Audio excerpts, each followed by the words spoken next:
Hello, everyone. Nice to see you again in today's story on the channel, An Ancient Story.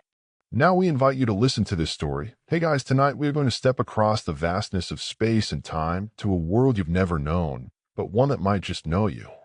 Picture a planet adrift in the cold, dark void, its orbit so strange, so elongated, that it spends thousands of years in the frozen depths of space before swinging back towards the warmth of a distant sun.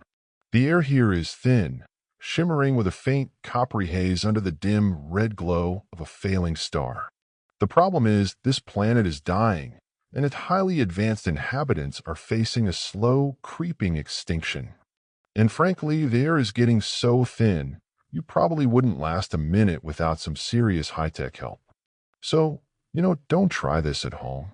So before you get comfortable, take a moment to like the video and subscribe, but only if you genuinely enjoy what I do here. Let me know in the comments where you're listening from and what time it is, just so we can all feel a little more connected on this strange journey. Now dim the lights, maybe turn on a fan for that soft background hum, and let's ease into tonight's journey together. You are standing in the shadow of a colossal crystalline tower, so tall it seems to scratch the bruised purple sky. The ground beneath your feet isn't soil, a smooth metallic surface that hums with a barely perceptible energy. This is Nibiru, the 12th planet, the home world of the Anunnaki. And right now, home is not a happy place. You can feel the cold seeping into your bones, a deep, penetrating chill that no technology seems able to fully ward off. The Anunnaki, these beings of immense stature and impossibly long lifespans, walk with a heavy weariness. Their faces, usually serene and authoritative, are etched with worry. Their great atmospheric shield, the very thing that makes their world habitable during its long, cold journey through deep space, is failing. It's thinning, fraying at the edges like an old blanket, bleeding precious heat and air into the unforgiving vacuum. Inside the Grand Council chamber, the air is thick with tension. You are an unseen observer, a ghost in the machine, watching the proceedings from the high vaulted ceilings. At the center of the room, on a throne that seems carved from a single luminous pearl, sits the king. He is ancient, his long white beard braided with threads of gold, his eyes holding the weight of millennia. He looks out at his council of elders, the most brilliant scientific and political minds of his race. The problem is simple, yet catastrophic. To save Nibiru, they need to repair their atmosphere. And their best scientists have determined there is only one viable solution: gold. Not gold for wealth, or for jewelry, or for filling a celestial vault like some kind of cosmic dragon. No, this is a far more practical and desperate application. They need to find colossal amounts of it, pulverize it into a superfine monatomic dust, a white powder, and see their upper atmosphere. This fine particulate would, in theory, create a new shield. It would reflect the life-giving rays of the sun, hold in their dwindling heat, and patch the holes in their ozone. It's the ultimate planetary SPF, way more effective than that spray-on stuff we use at the beach. But there's a catch. After centuries of mining, Nibiru itself is spent, tapped out. They have scoured their own moons and the nearby asteroids, finding only trace amounts. Their civilization is running on fumes, and their world is on a clock. A hologram flickers to life in the center of the chamber. It's a map of a distant solar system, the one we call our own. Their astronomers have been studying it for eons. In fact, their cosmic cartographers, much like our own, still argue whether the minute gravitational wobbles of the outer planets point to a hidden celestial body. It's this deep knowledge that now offers a sliver of hope. Their long-range probes and spectral analyses have confirmed that the third planet from the sun, a vibrant blue and white marble they call Ki, is teeming with life, water, and most importantly, vast, untapped veins of gold. It's a bit like how Earth's astronomers in the 1840s predicted the existence and location of Neptune simply by observing unexpected changes in the orbit of Uranus. A tiny perturbation, a mathematical ghost in the machine, led to a world. For the Anunnaki, the ghost they are chasing is their last hope for survival. The debate is fierce. The journey is long and perilous. Their commute is a little longer than yours, spanning decades or even centuries, and risking total annihilation. Makes you feel a bit better about that traffic jam on the highway, doesn't it? To send a crew to a primitive alien world is a gamble of unprecedented scale. But what choice do they have? To stay is to slowly freeze and suffocate. To leave is to chase a glimmer of hope across the star-strewn void. A historian from their archives rises, reminding the council that their own history is full of such gambles. He speaks of a time before Anu, when a king named Alalu ruled, a time of political turmoil that ended with Alalu's exile. The mention of his name hangs in the air, a subtle reminder that even among these godlike beings, power is a fragile thing. Finally, Anu raises a hand and silence falls. The decision is made. An expedition will be launched. They will travel to the third planet. They will mine the gold. They will save their world. It is the ultimate cosmic Hail Mary, a board meeting to end all board meetings. As the council members file out, a heavy silence returns to the chamber. All that remains is the hum of the dying city and the flickering image of Earth, a small blue world, oblivious and serene, hanging in the darkness. It is a world about to receive its first fateful visitors. But Grand Council decisions take time. Bureaucracy, even on a galactic scale, is still bureaucracy. And while Anu and his council deliberate, one impatient, bitter figure decides to take matters into his own hands. Remember Alalu, the former king? He's not about to sit around and wait for his rivals to claim all the glory. In a stolen single-pilot craft, a sleek, eagle-like ship, he flees Nibiru, a desperate fugitive on a mission to save himself. You are with him now, a passenger in his panicked mind as he pushes the ship to its limits.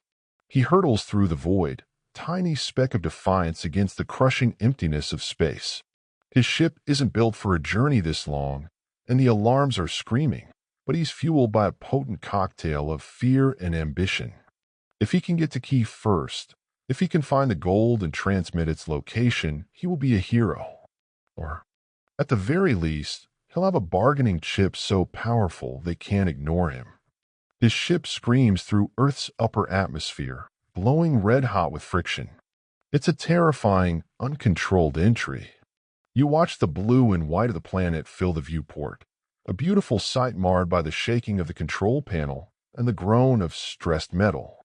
He wrestles with the stick, aiming for a landmass near a great body of water, and with a final, gut-wrenching lurch, he splashes down. Not a landing, a controlled crash. The ship hisses and steams in the shallow, brackish water of what will one day be called the Persian Gulf. Silence. Then the hiss of the canopy opening. Alalu, clad in his protective suit, takes his first steps out of the vessel and onto the muddy ground of Earth. The air is what hits him first. It's thick, soupy with humidity, and so rich with oxygen it's almost dizzying. The gravity is oppressive, heavier than Nibiru's, and his tall, slender frame feels leaden, clumsy. And the sun, not the dim red giant of his home, but a brilliant, brutal yellow star that beats down with an intensity he's never known. He'd probably leave a 1-star review on the cosmic travel sites. Hostile environment, sun is way too loud, and the local wildlife won't stop chirping. 1/10 would not colonize again, but then his wrist scanner beeps. It's the sweet, sweet sound of success. Beneath the mud and water, the scanner confirms it, rich veins of gold. He has done it. He wastes no time, setting up a communications relay and beaming a focused, triumphant message back towards Nibiru. The political fallout is immediate. Alalu's gambit has forced Anu's hand. The carefully planned expedition is now a frantic rescue and recovery mission. So the first official wave departs, led by Anu's own son, Enki. He is a master scientist, a brilliant engineer, the head of Nibiru's entire scientific corps. You watch as his flotilla of 50 Anunnaki, the pioneers, makes a much more graceful descent, their ships settling like great silver birds in the same marshy landscape where Alalu crashed. Enki steps out, his presence a stark contrast to Alala's desperation. He is calm, curious, analytical. He kneels, letting the strange water of this world run through his fingers. He breathed the air deeply, his mind already cataloging, processing. This is his new laboratory. This whole world is a fixer-upper project, and he's just the god for the job. Their first task is to build a base. This isn't just a campsite. This is the foothold of a civilization. You see them work with an efficiency that is breathtaking. Beams of energy slice through the reeds and dredge the swamp. The ground itself is raised, compacted, stabilized. Structures rise from the mud, not built brick by brick, but seemingly coalescing from raw materials, their smooth alien architecture looking utterly out of place in the primeval landscape. It's like watching someone assemble an impossibly complex piece of IKEA furniture, but instead of an Allen key, they're using directed energy beams, and instead of a wobbly bookshelf, they're building a city. They call it Eridu, home in the faraway. And this isn't just a story. Eridu is a real place. In southern Iraq, archaeologists have unearthed the ruins of this ancient city. In fact, the Sumerian king list, one of the oldest historical documents we have, begins with the line, "When kingship was lowered from heaven, the kingship was in Eridu." For millennia, this was considered the first city on earth, the home of the god known to the Sumerians as Enki. A quirky tidbit from later Mesopotamian lore tells of the Apkallu, 7 wise sages who were said to have emerged from the waters of the Persian Gulf, bringing the gifts of civilization to mankind. They were often depicted as fishmen or wearing fish-like cloaks, which makes you wonder if it's a distorted memory of beings in strange environmental suits emerging from the water. Back in the newly founded Eridu, the work is just beginning. The Anunnaki have landed. They have their base of operations. But the goal is not colonization, not yet. It is a desperate industrial mission. The gold is here, yes, but it's deep within the earth. Getting it out will require a massive, sustained effort. Archaeologists still debate the exact function of Eridu's earliest temple layers, which show evidence of being rebuilt on the exact same spot at least 18 times over thousands of years. Were they purely for worship, or was this sacred mound the command and control center for a global mining operation? As you watch the Anunnaki survey their new, primitive home, a sense of daunting reality settles over the initial triumph. They have crossed the solar system. Now the real work begins, so Eridu is built, a shining beacon of alien engineering in the primordial swamplands. But it's mostly a headquarters, a mission control. The real prize, the gold, isn't conveniently located under the new CEO's office. The geological surveys, cross-reference between Alala's hasty scan and Enki's more thorough analysis, point south. Far south, to a vast, sun-scorched continent you know as Africa. The Sumerian texts call this place the Abzu, the deep, the source of all fresh water, and, as it turns out, the home of Earth's richest gold deposits. You are transported there now, to the blistering heat of what will one day be Zimbabwe or South Africa. The landscape is raw, ancient, and unforgiving. And here, in this desolate wilderness, you see the Anunnaki truly at work. Forget the serene council chambers and the gleaming command centers. This is the cosmic coalface. The work is brutal. Giant machines, humming with a low-frequency power that vibrates in your teeth, tear into the earth, ripping open the ground to expose the precious veins of ore. Anunnaki, clad not in regal robes but in functional, sweat-stained gear, operate these behemoths. Others work deep underground, in tunnels carved by laser cutters that glow with an eerie blue light. The air is thick with quartz dust and a metallic tang of raw earth. It's hot, cramped, and dangerous. These aren't the leaders. These are the rank and file, the 600 Anunnaki assigned to Earthside duty. They were promised a tour of duty, a shar, a period of 3,600 Earth years, which to their long lifespans felt more like a reasonable work contract. But the initial yields, while promising, are not enough. The demands from Nibiru are relentless. The atmospheric shield is still failing. The pressure is on. So the shars begin to stack up. One tour of duty becomes two, then three. The grumbling starts as a low murmur in the dark tunnels, a shared complaint over nutrient-paced rations that all taste faintly of chickpeas. The job description probably read something like, seeking able-bodied immortals for exciting off-world resource acquisition. Travel to a vibrant new solar system. Competitive, shar-based compensation. Minor risks include atmospheric friction, hostile gravity, and soul-crushing manual labor for 10,000 years. Apply within. And if you think the miners have it bad, you should see the situation for their colleagues in orbit. These are the Ijajai, the Watchers. 300 of them, stationed on a rotating platform in Earth's orbit and on a forward base established on Mars. Their job is vital, but monumentally boring. They are the celestial truck drivers of this operation. The refined gold ore is sent up from the mines in Africa via shuttle. The Ijajai in Earth orbit catch these shipments, load them onto larger cargo vessels, and then fly them to the Martian station. Mars, with its lower gravity and thin atmosphere, is the perfect interplanetary truck stop. From there, the gold is loaded onto the huge automated freighters for the final long-haul journey back to Nibiru. You're with one of them now, an Ijajai pilot staring out at the curve of the Earth. It's a breathtaking view, but after your 1,000th orbit, the beauty starts to feel like a prison wall.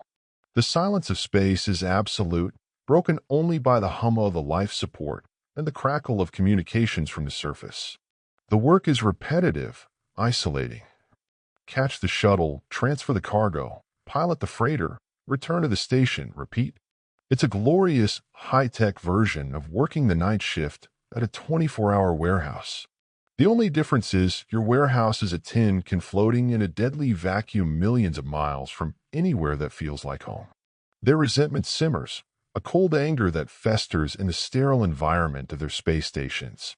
They look down on the verdant, living world below, a paradise they can see but never touch, while their brethren on the surface at least get to feel the sun and breathe air, however alien it might be. Interestingly, this story of ancient mining in Africa has a faint but persistent echo in our own archaeological record. The Lion Cavern in Eswatini, formerly Swaziland, is recognized by mainstream science as one of the world's oldest mines. Archaeological digs have revealed that tens of thousands of years ago, early humans were mining specularite and red ochre here, pigments used for ritual and cosmetic purposes. While they were mining for color, not for gold to save a distant planet, it shows that the concept of digging into the African earth for precious minerals is a very, very old one. Adding to the mystery, some fringe researchers point to a site in South Africa called Adam's Calendar, a circular arrangement of stones that they claim is a remnant of Anunnaki activity, possibly a celestial calendar or an energy-generating device linked to their mining operations. While mainstream archaeology identifies it as a natural formation or a more recent human-made cattle crawl, the stories persist. Scholars continue to debate whether the Sumerian Abzu represented a literal, physical place like an underground ocean in Africa, or if it was a more abstract, cosmological concept of primordial chaos and creation. In our story, it's both the physical place of their toil and the chaotic source of their looming crisis. The tension is reaching a breaking point. On the surface, the Anunnaki miners are exhausted, their bodies aching from the heavy gravity, their spirits crushed by the endless labor. In orbit, the Ijajai are going stir-crazy, fed up with their thankless task and their cosmic isolation. The gold is flowing, but the morale of the gods is at an all-time low. They left a dying world only to find themselves in a new kind of hell, a paradise that had become their prison. Something has to give. The breaking point arrives not with a whimper, but with a silent, coordinated act of defiance in the cold void of space. You are aboard the Martianway station, a silent observer in the sterile command module. For weeks, the Ijajai have been communicating on private channels, their clipped, professional transmissions replaced by whispers of conspiracy. The resentment has finally boiled over into a plan. The leader of the rebellion, a pilot whose name has been lost to all but the deepest archives, sends a single, encrypted command across the network, down tools, and just like that, they stop. The celestial ballet of cargo transfers ceases. Shuttles full of gold from Earth are left floating in their approach vectors. The great freighters bound for Nibiru sit silent and cold on their launch pads. The Ijajai have gone on strike. Their celestial union meeting has concluded, and the verdict is unanimous. But they don't just stay put. That wouldn't be dramatic enough. In a coordinated maneuver, they abandon their posts.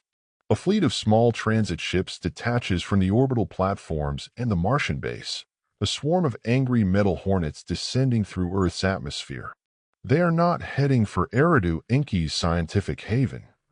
They are heading for the Eker, the mountain house, the central command post of the entire Earth mission located at Nippur.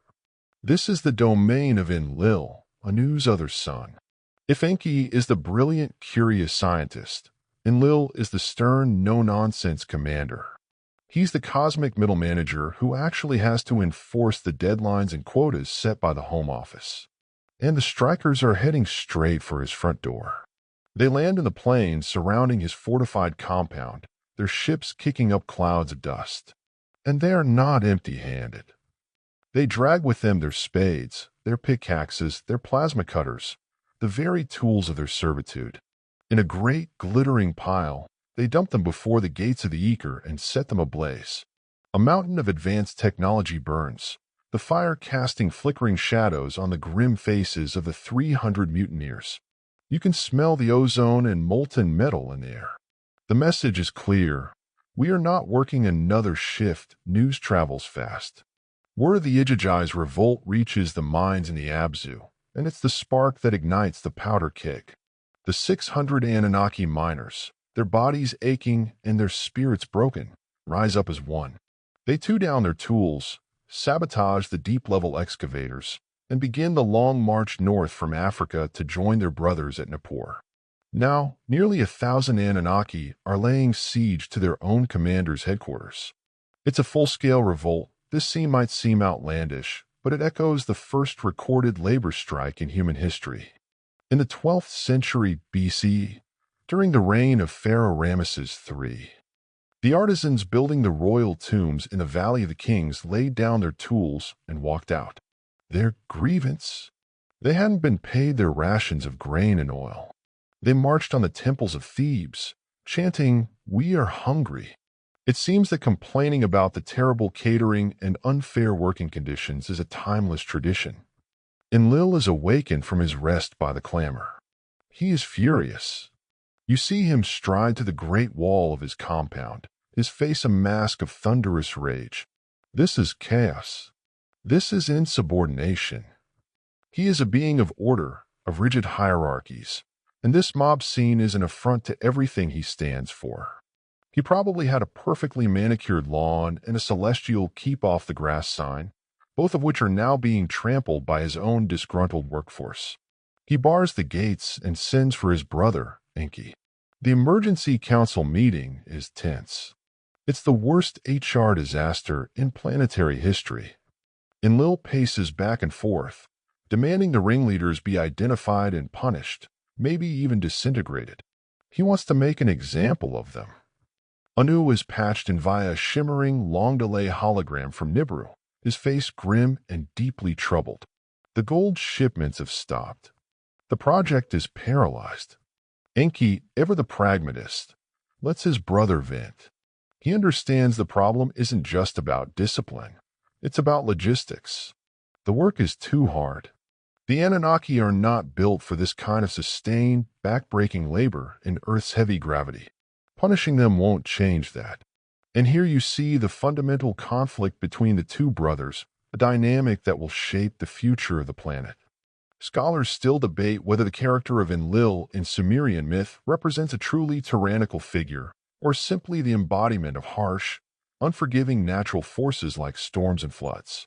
In this moment, he is the unbending force of law. Enki, on the other hand, is the god of wisdom, water, and creation, the adaptable problem solver. It's a classic clash between the old guard CEO and the head of R&D. The name given to the Ijajai, the Watchers, is a fascinating quirk of this tale. It's a name that pops up again in later, non-Sumerian texts like the controversial Book of Enoch, where Watchers are a group of angels who descend to earth, take human wives, and teach humanity forbidden knowledge, leading to immense trouble. Is it a coincidence of language, or the echo of a story passed down and reinterpreted over millennia? The argument in the Eker rages on. Enlil wants heads to roll. Enki argues for a new approach. The crowd outside roars, their bonfire of tools casting a defiant glow against the Mesopotamian night sky. The mission is in jeopardy. Nibiru is still waiting, and the gods are at an impasse, trapped between a dying world behind them and an impossible task in front of them. They need a new solution. They need a new worker. The bonfire of tools outside Nippur finally dies down to a smoldering, angry heap, but the crisis burns hotter than ever. The Anunnaki have made their point.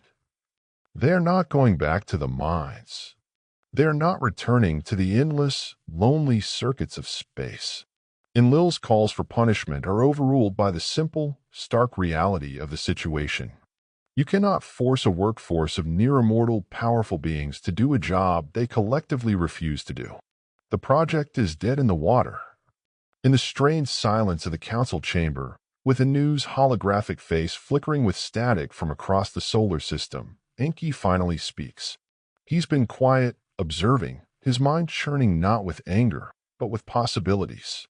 He clears his throat and lays out an idea so audacious, so radical, that it silences the room. We don't need to do the work ourselves, he says, his gaze steady. We can create a worker. He explains. On his scientific expeditions across the African continent, the Abzu, he hadn't just been looking for gold. He is a biologist at heart, endlessly fascinated by the teeming, chaotic laboratory of Earth's evolution. He has been studying the local fauna, particularly the most advanced primate, a creature that walks upright, lives in small social groups, and uses primitive tools. Homo erectus.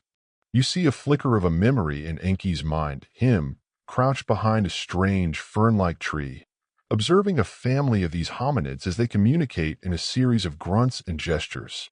They are intelligent, but not self-aware in the way the Anunnaki are. They are strong, already adapted to Earth's gravity and environment. Their genetic code is complex, but to a master like Enki, it is an open book. His proposal is this: take the essence of the Anunnaki and bind it to the essence of this primitive creature. It's not about creating a cross-species hybrid in the traditional sense. It's about genetic engineering on a scale that is difficult to comprehend. He proposes to take the ovum of a female hominid, fertilize it with Anunnaki essence, and then implant the resulting embryo into a surrogate mother.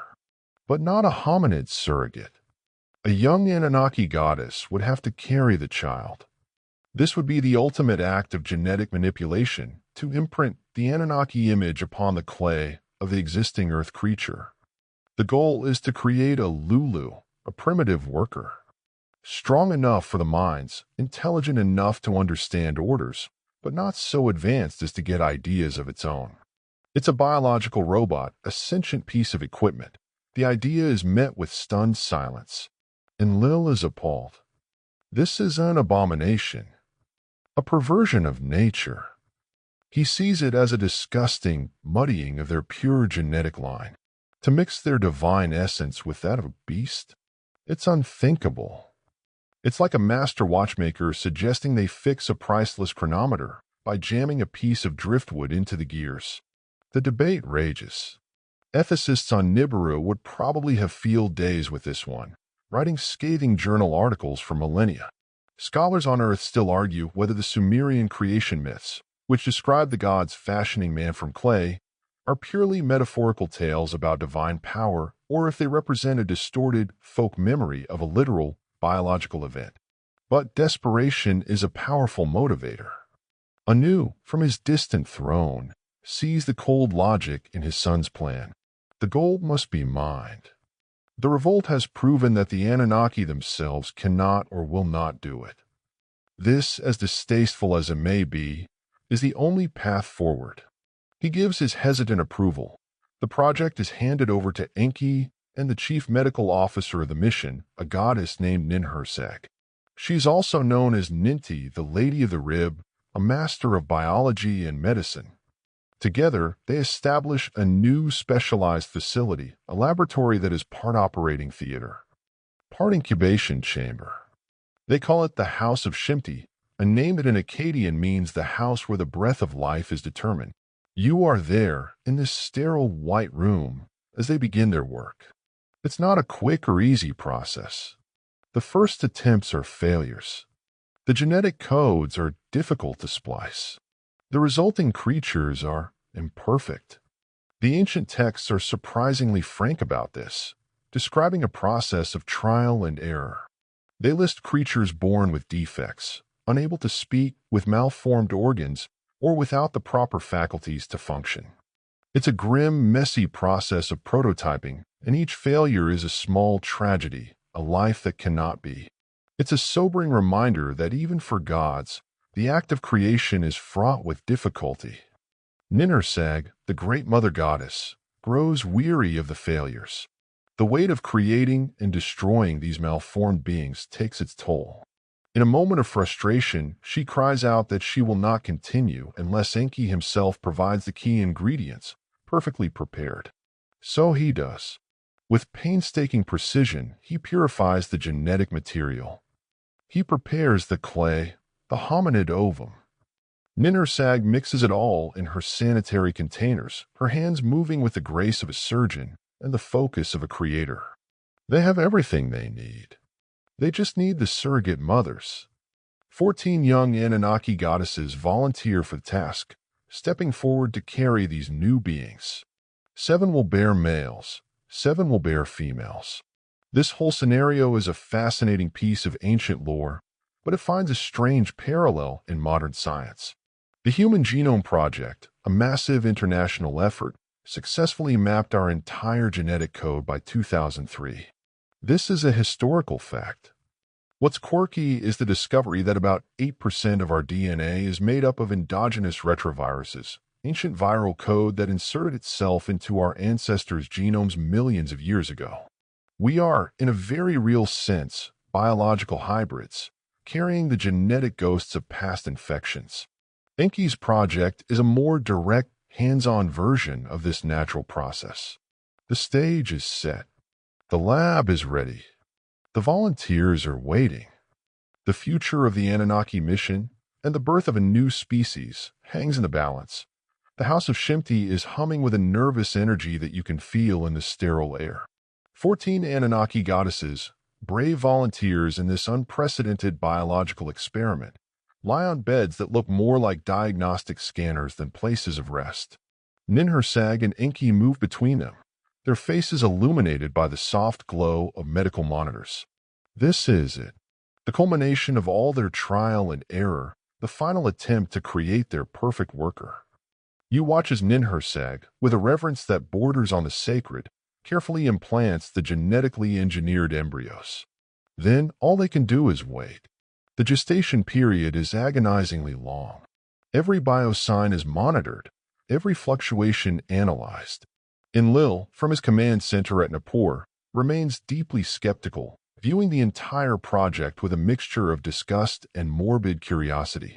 He wants his gold, but he still feels this is a profound violation, a line that should never have been crossed. Finally, the day arrives. One by one, the goddesses go into labor. Ninhursag acts as midwife, her calm expertise a steadying presence in the room filled with the pain and strain of birth. The process is difficult, more so than a normal Anunnaki birth.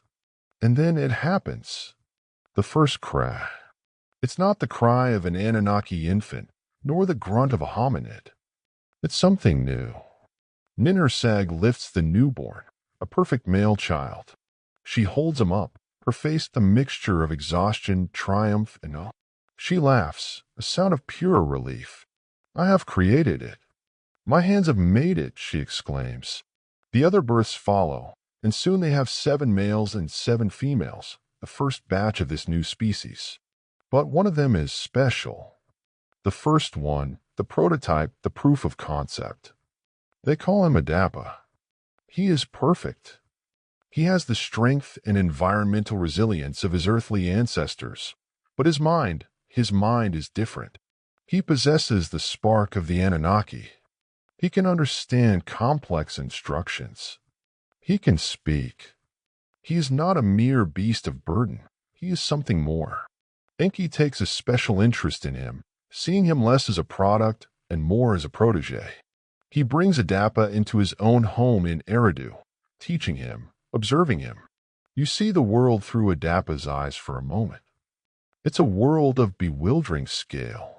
He is surrounded by giants, his creators, who move with an effortless grace he can only dream of. Their technology is pure magic. Their conversations are a stream of concepts he can barely grasp.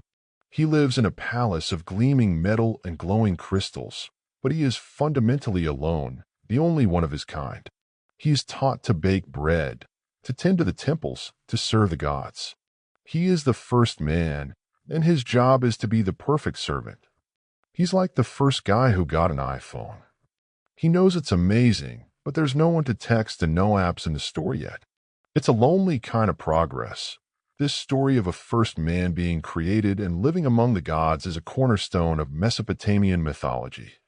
The Sumerian myth of Adapa is a well-documented historical fact found on cuneiform tablets from as early as the 14th century BCE. In the myth, Adapa is a priest in the temple of Enki at Eridu. One day, while fishing, the south wind overturns his boat.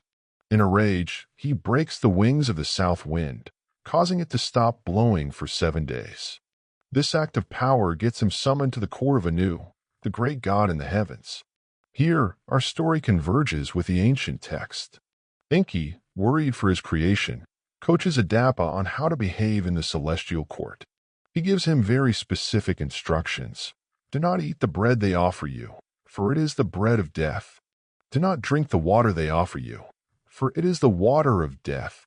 Adapa, being the obedient servant, does exactly as he is told. He travels to the celestial realm. Our story would say he was taken aboard a ship to Nibiru and stands before the great king Anu. Anu is impressed by this creature from Earth. He's not angry, he's intrigued. He sees the potential, the spark of divinity. He decides to offer Adapa a gift. He offers him the bread of life and the water of life, which would grant him full immortality, making him one of them. But Adapa, remembering Enki's warning, refuses. He will not eat. He will not drink. Anu is baffled, then amused, then a little sad. He explains that Adapa has just refused the gift of eternal life. He has been tricked by his own creator. Adapa is sent back to Earth, forever bound to his mortal fate. The scholarly debate here is intense. Why did Enki trick him? Was it a selfish act to keep his creation under his control? Or was it a protective measure, believing that full immortality would bring Adapa only misery, making him a true outcast, neither Anunnaki nor human, forever trapped between worlds? Some interpretations suggest Enki feared that if humanity became immortal, they would no longer have a need for the gods, and the whole power structure would collapse. A quirky, fringe idea suggests Enki knew that Adapa's specific biological makeup couldn't handle the upgrades, and that the bread and water of the gods would have simply killed him, making his advice literally true from his perspective. Back on Earth, the project is a success. The Lulus, these new primitive workers, are fertile and can reproduce on their own. Their population grows, and soon they are numerous enough to be sent to the mines in the Abzu and to the other cities of the Anunnaki. They take over the back-breaking labor. The Anunnaki miners and the Yijiji are finally relieved of their toil. The gold shipments to Nibiru resume. The crisis is averted. The plan has worked. But as you watch Adapa, the first man quietly tending the gardens of Eridu, forever denied the immortality of his masters, you can't help but feel a sense of profound melancholy. A new chapter for the planet has begun, but it is built on a foundation of service, separation, and a tragic, cosmic misunderstanding. With the Lulu population booming and the gold mines back in full operation, a strange new normal settles over the Anunnaki settlements. The revolt is a fading memory, and the mood among the gods has shifted from desperation to a kind of languid boredom. Their primary mission is now on autopilot, managed by their new, industrious workforce. The Anunnaki have time on their hands. And as the old saying goes, idle hands are the devil's workshop, or in this case, the god's playground. You're walking through the bustling city of Shurapak, a new settlement built to house the growing human population and the Anunnaki overseers. The air is filled with the smells of cooking fires, livestock, and the dust of construction. Humans, now several generations removed from Adapa, throng the streets.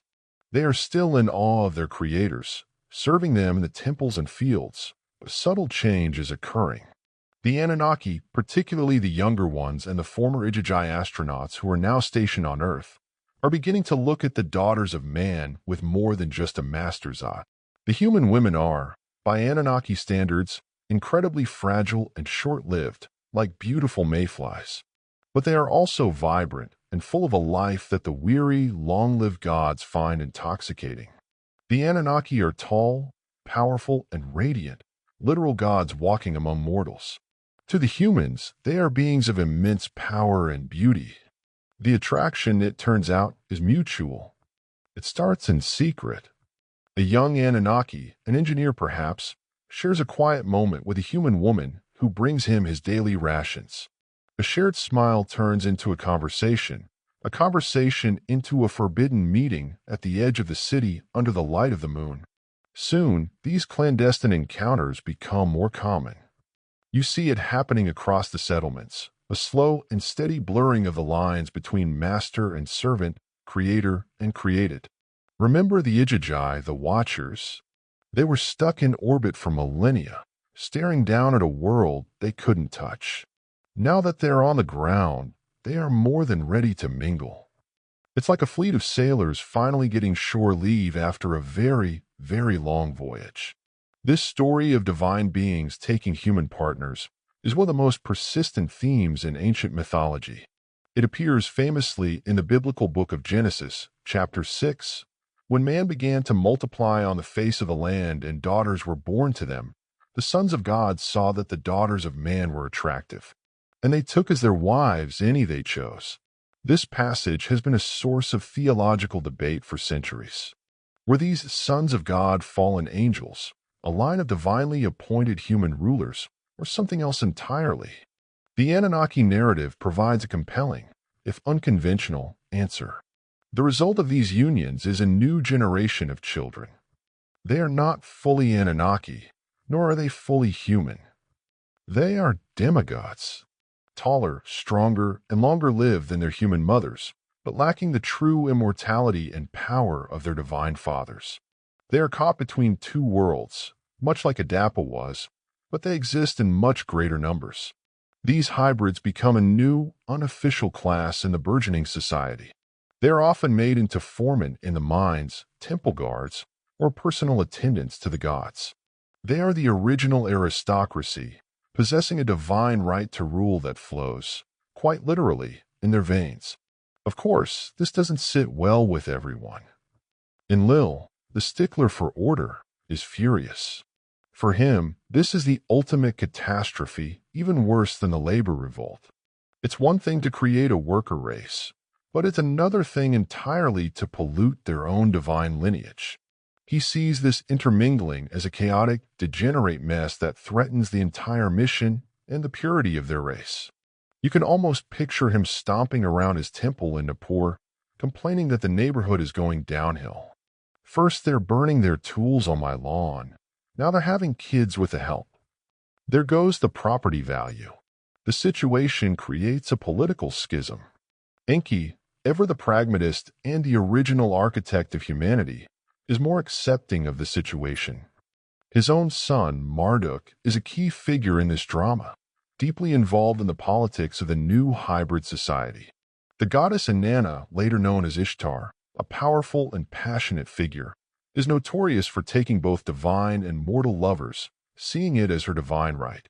A quirky historical tidbit, Inanna/Ishtar was the goddess of love, beauty, sex, and, just to keep things interesting, war. She was a complex and often contradictory figure, embodying both creation and destruction, a duality that perfectly reflects the chaos of this era. She was no demure goddess sitting on a cloud. She was a major player, and her affairs had major consequences.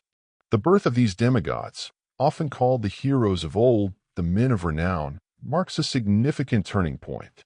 It's the moment when the Anunnaki experiment spirals out of their control. They wanted a workforce. They ended up with a family, with all the messy, complicated dynamics that entails.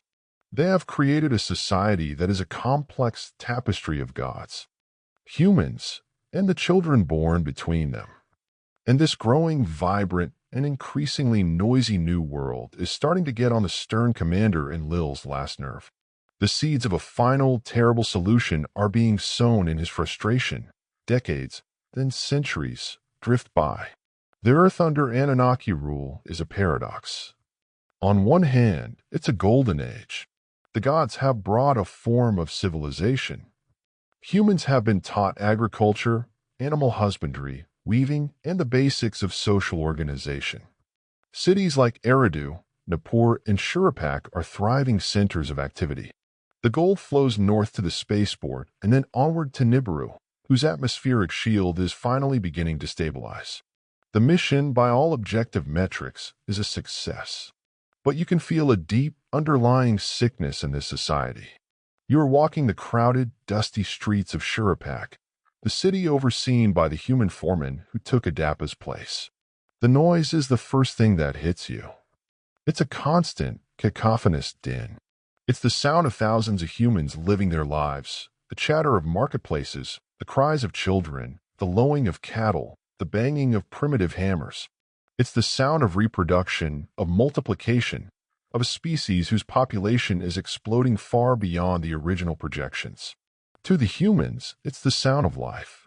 To Enlil, it's the sound of a failed experiment getting completely out of hand.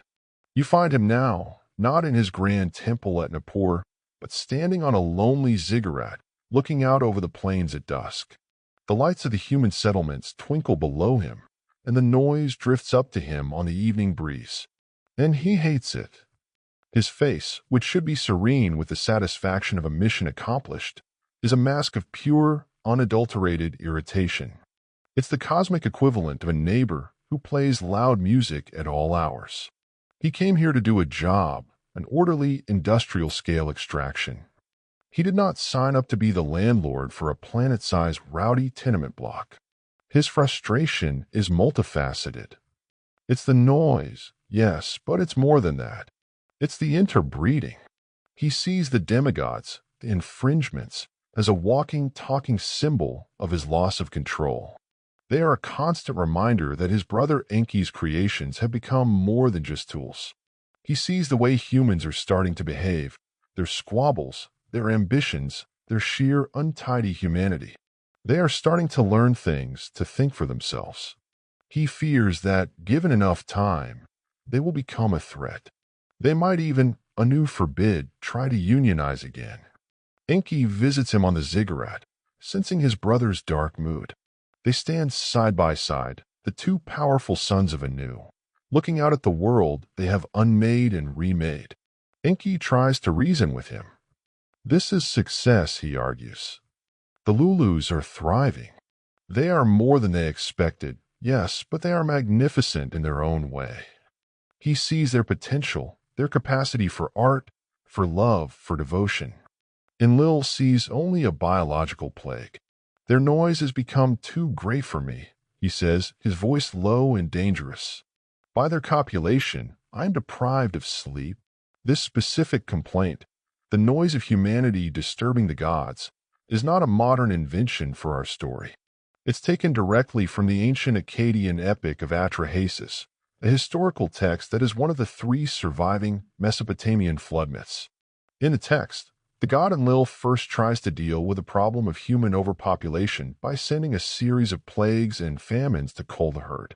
But each time, the clever god Enki finds a way to warn the humans and help them survive. This only deepens Enlil's frustration and hardens his resolve. The final straw for Enlil seems to be a specific event, a perceived act of ultimate hubris. Perhaps it was a human leader, one of the demigods, who made a demand or showed a lack of proper deference. Or perhaps it was simply the cumulative effect of centuries of annoyance. He makes a decision, a final, terrible, all-encompassing decision. He will not use plague or famine again. He will use water. All of it. He has been watching the planet's climate cycles. His long-range atmospheric scanners and geological sensors have predicted a future event, a natural but catastrophic shift in the planet's ice caps, a period of immense flooding. It's a natural disaster waiting to happen. All he has to do is not prevent it. Maybe even give it a little nudge. He can use the immense gravitational and weather control technologies at his disposal to ensure the coming deluge is not just a regional flood, but a global, world-ending catastrophe. A great, cleansing wave to wipe the slate clean.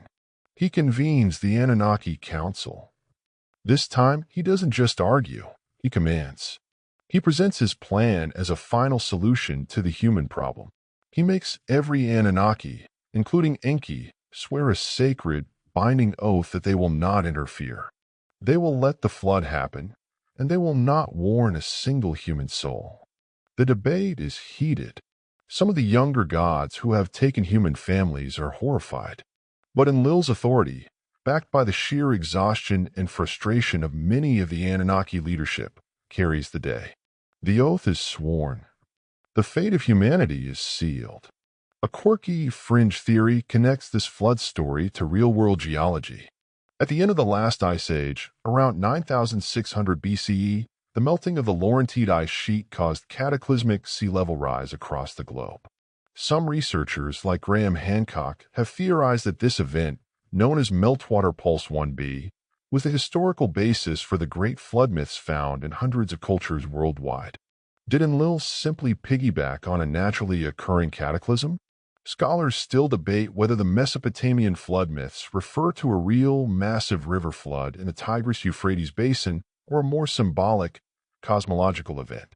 For Enlil, standing on his tower, it is both a practical and symbolic solution. He will have his peace and quiet again. The planet will be reset to factory settings. The die is cast. The oath is sworn. The Anunnaki are to be silent spectators to the end of the world they created. You can feel the tension in there. The Anunnaki who have human families are filled with a quiet despair. They look at their mortal partners and their hybrid children, knowing their doom is sealed. Others, loyal to Enlil, feel a grim sense of relief. The messy experiment is finally coming to an end. The planet will be cleansed, and they can get back to the primary mission, gold.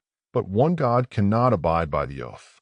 Enki, the creator, the scientist, the one who first saw the potential in the primitive hominids, is tormented. He paces the halls of his temple in Eridu, his mind racing. He is bound by his sacred word. He cannot directly warn any human. To do so would be the highest form of treason, a betrayal that would shatter the fragile peace among the gods and could even lead to open war. But to do nothing, to stand by and watch his creations, his children in a sense, be utterly annihilated, it is unthinkable. His brilliant mind, the mind that solved the atmospheric crisis of Nibiru and engineered a new species, searches for a loophole. And then he finds one. The oath said he could not tell a human. It said nothing about talking to a wall. You are transported to the city of Shurapak. It is night. A man named Ziusidra in Sumerian, Utnapishtim in Akkadian, or Atrahasis, depending on which version of the story you read, is sleeping in his house, which is made of reeds from the nearby marshes. He is a good man, a devout and loyal servant of his patron god Enki. He is woken from his sleep by a strange sound, a voice muffled and ethereal, coming from the other side of his reed wall. It is Enki, standing just outside, speaking not to Ziusidra, but to the wall. Reed hut, wall, wall. The voice whispers urgently. Reed hut, hearken. Wall, attend. It's the most creative piece of celestial lawyering in history. He proceeds to lay out the entire plan, framing it as a conversation with the inanimate object. He describes Enlil's rage, the council's decision, and the coming cataclysm. Dismantle your house, build a boat. The voice commands the wall. Forsake possessions and save your life. The boat which you build, her dimensions shall be to measure. He gives Ayusadra the precise dimensions for a massive vessel, a submersible ark designed to withstand the full fury of the deluge. He instructs him to seal it with bitumen and to bring aboard the seed of all living things, his family, a few skilled craftsmen, and the genetic material of the earth's animals. Ayusadra is, to put it mildly, confused, but he recognizes the voice of his god. He doesn't question it. He does exactly as he is told. The next day, he tells the elders of Shurapak that he must leave the city because the great god Enlil is angry with him, and he's going to live with Enki in the Abzu. This plausible excuse allows him to build the great boat without raising too much suspicion. It's a massive undertaking, and his neighbors probably think he's having some sort of midlife crisis. Oh, there goes Ayusadra again. First, it was the chariot with the spinning rims. Now it's a giant floating box. He'll never sell that in this market. The day arrives. The sky darkens, not with normal storm clouds, but with a strange, ominous metallic sheen. A low, deep rumble begins to shake the very foundations of the earth.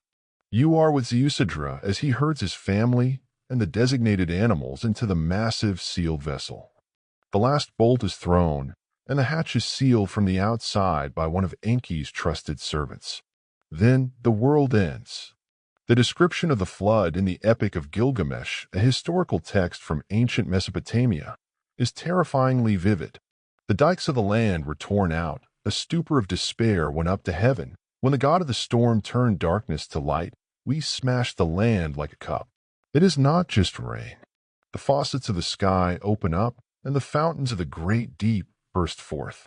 It's a tsunami from below and a deluge from above. The Anunnaki themselves, watching from the safety of their orbiting ships, are horrified by the scale of the destruction they have unleashed. The texts say even the gods were frightened by the flood, cowering like wet dogs. The goddess Ishtar weeps, crying out, "How could I have commanded this evil in the council of the gods? I have commanded a war to destroy my people, but are they not my people, for I brought them forth?" For 6 days and 7 nights the storm rages. The entire world is submerged. The peaks of the highest mountains are covered. There is only water, a churning, violent, primeval ocean. From inside the ark, Ayusadra and his family can only hear the roaring of the storm and the groaning of the boat's timbers, riding the waves in total darkness. A quirky detail from the Gilgamesh version of the story, Utnapishtim Ayusadra sends out a dove, then a swallow, and finally a raven to see if the waters have receded. The raven does not return, indicating it has found dry land. This detail is, of course, famously mirrored in the biblical story of Noah. Finally, the storm subsides. The ark comes to rest on the peak of a mountain, Mount Izur. Ayusadra opens the hatch and steps out into a silent, devastated world. He is the last man. He makes a sacrifice to the gods, the smell of which drifts up to the heavens. The starving, remorseful gods, it is said, gathered like flies around the offering. Enlil arrives, furious that someone has survived. But Enki confesses his trick, arguing that his actions have preserved the seed of humanity. In a moment of profound change, Enlil relents. He accepts what has happened. He boards the ark, takes Ayusadra and his wife by the hands, and blesses them, granting them immortality and a home in a distant land called Dilmun. The slate has been wiped clean, but not completely. Thanks to a clever god and a faithful man, humanity has survived. The waters recede, leaving behind a world draped in a thick, suffocating blanket of mud. The great cities of the Anunnaki Eridu, Nippur, Shurapak, are gone, buried under layers of silt. The gold mines in the Abzu are flooded, inaccessible. The earth is silent, scrubbed clean, a blank canvas. For Enlil, the quiet is probably blissful for about 5 minutes, until the sheer scale of the logistical nightmare he's created begins to sink in. All of their infrastructure, painstakingly built over millennia, has been wiped out. The human workforce is gone. They are, in many ways, back to square one. You are standing with the assembled Anunnaki on the slopes of Mount Ararat, looking down at the devastated landscape. The mood is grim. The blame game is in full swing. Enlil glares at Enki, who simply returns a calm, steady gaze. The other gods are shaken, remorseful, and frankly, hungry. Their entire earthly supply chain has collapsed. There are no more temples being supplied, no more fields being tilled. They quickly realized that wiping out their servants also meant wiping out their service industry. There's no one to bake the bread, press the oil, or pour the wine. It's a divine inconvenience of the highest order. This is the moment they understand the depth of their symbiotic relationship with humanity. They needed the workers, not just for the gold, but for the simple comforts of their long lives. This realization is captured in the Epic of Atrahasis, where, after the flood, the gods are suffering from hunger and thirst until Ziusidra makes his sacrifice. It's a historical text that paints a picture of God who are not all-powerful, but are dependent on their creation for sustenance. Into this tense situation, Enki brings forth Ziusidra and his family. He presents them to the council not as survivors of a disobedient scheme, but as the precious, preserved seed of mankind. He argues that the experiment should not be abandoned, but restarted, properly this time, with new rules. Enlil, having seen the destructive folly of his plan and perhaps chastened by the disapproval of the other gods, reluctantly agrees. But things will be different. They can't allow humanity to proliferate unchecked again. They need a new system of control, a way to manage civilization from a distance. And so the Anunnaki devise a new grand strategy. Instead of direct rule, they will create a proxy government. They will establish a new institution on Earth, an intermediary layer between gods and men. This institution is called kingship. As the Sumerian king list famously states, after the flood, kingship was once again lowered from heaven. The first post-diluvian city is established at Kish. The Anunnaki select a human, likely a descendant of Ziusidra's sons, to be the first king. This man is not just a leader. He is designated as the shepherd of the people, the official liaison to the gods. He is given a limited lifespan, unlike the pre-flood demigods, but he is granted authority, wisdom, and the divine right to rule. The deal is simple. The king will ensure the people work the land, rebuild the temples, provide the gods with their required offerings, and keep the noise down. In return, the gods will provide the king and his people with the knowledge needed to build a new civilization: laws, agriculture, irrigation technology, astronomy, and writing. You are there for the first coronation. It's a solemn ceremony. The chosen man is brought before Enlil and Enki. He is anointed, given a royal scepter and tiara, and a set of laws is dictated to him. This is the birth of the state, the birth of royalty, and the birth of organized religion as a tool of social control. The king's primary duty is to interpret the will of the gods for his people.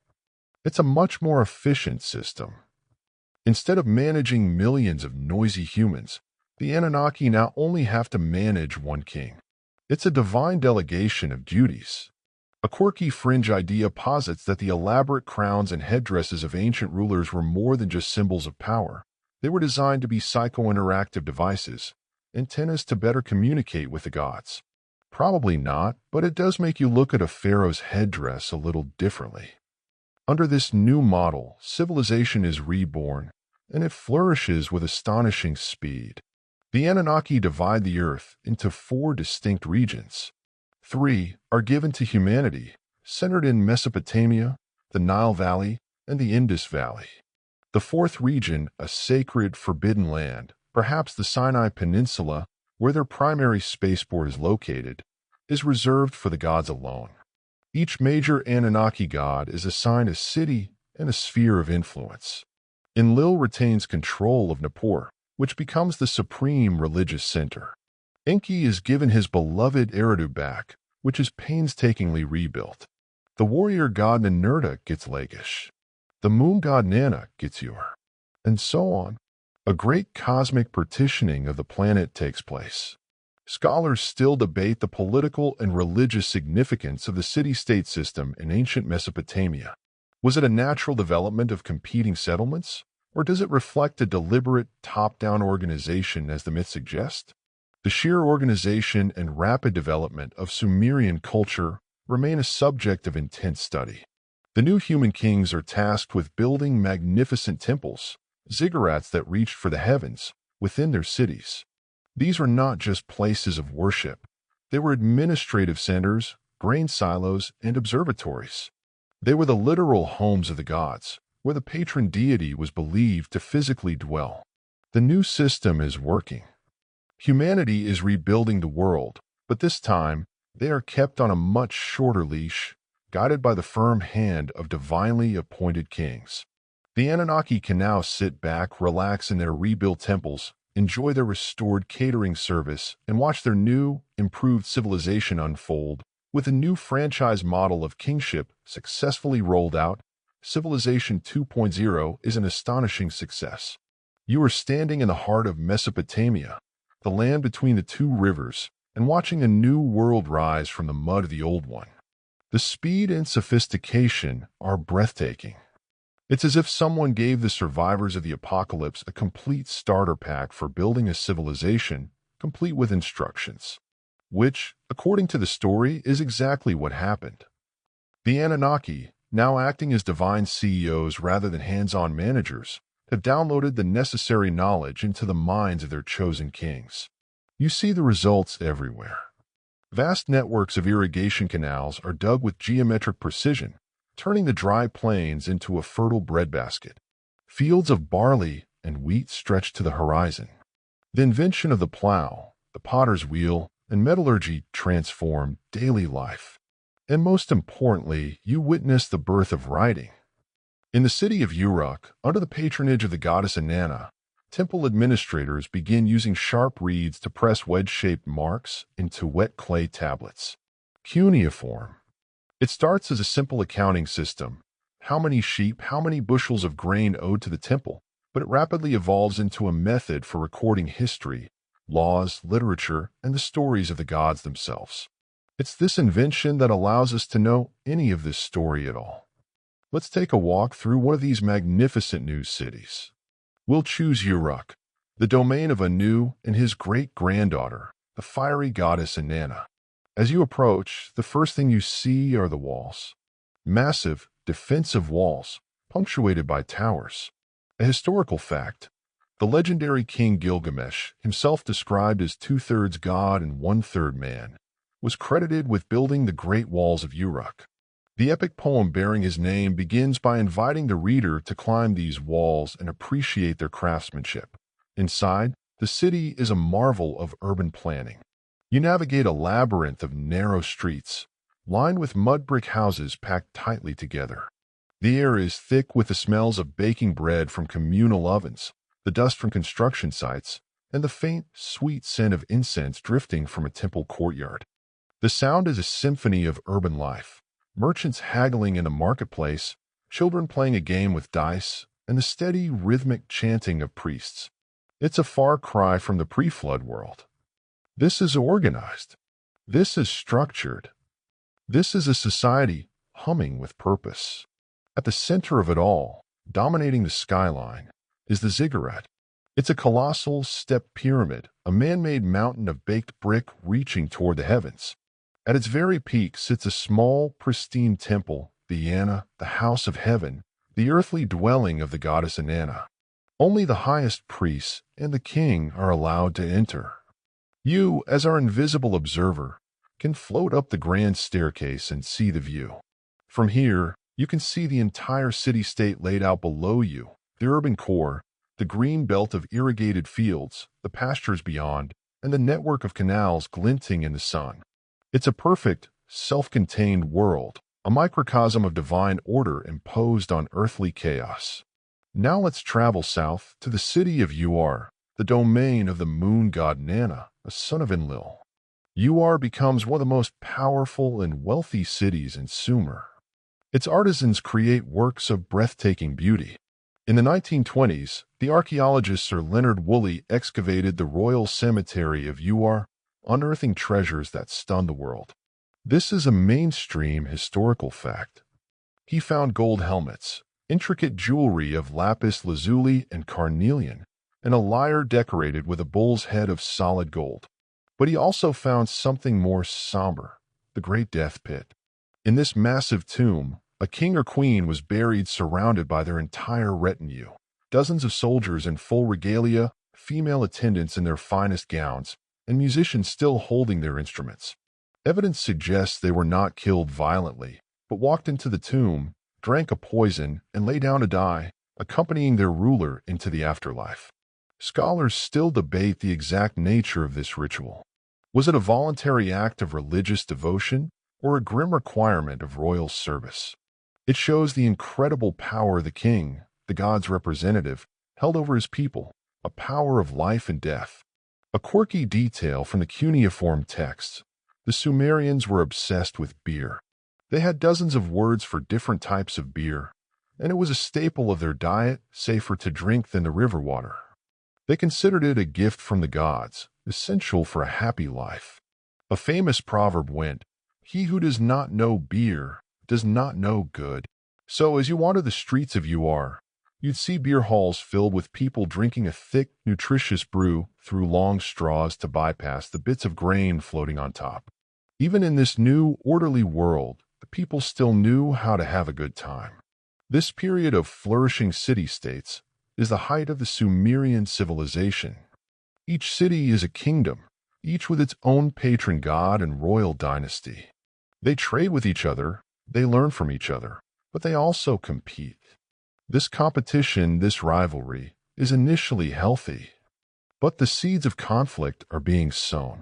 The gods themselves, with their own long-standing rivalries, Enlil versus Enki, and Nana's ambitions clashing with everyone else's, see their human subjects as players on a grand chessboard. The new world is beautiful, prosperous, and orderly. But it's a fragile piece, and the ambitions of both gods and men are about to put it to the test. The Sumerian city-states are thriving, a patchwork of divinely managed kingdoms. The system is working almost too well. Humanity, under the tutelage of their kings and the indirect guidance of the Anunnaki, is proving to be an exceptionally fast learner. They have mastered agriculture, architecture, and administration.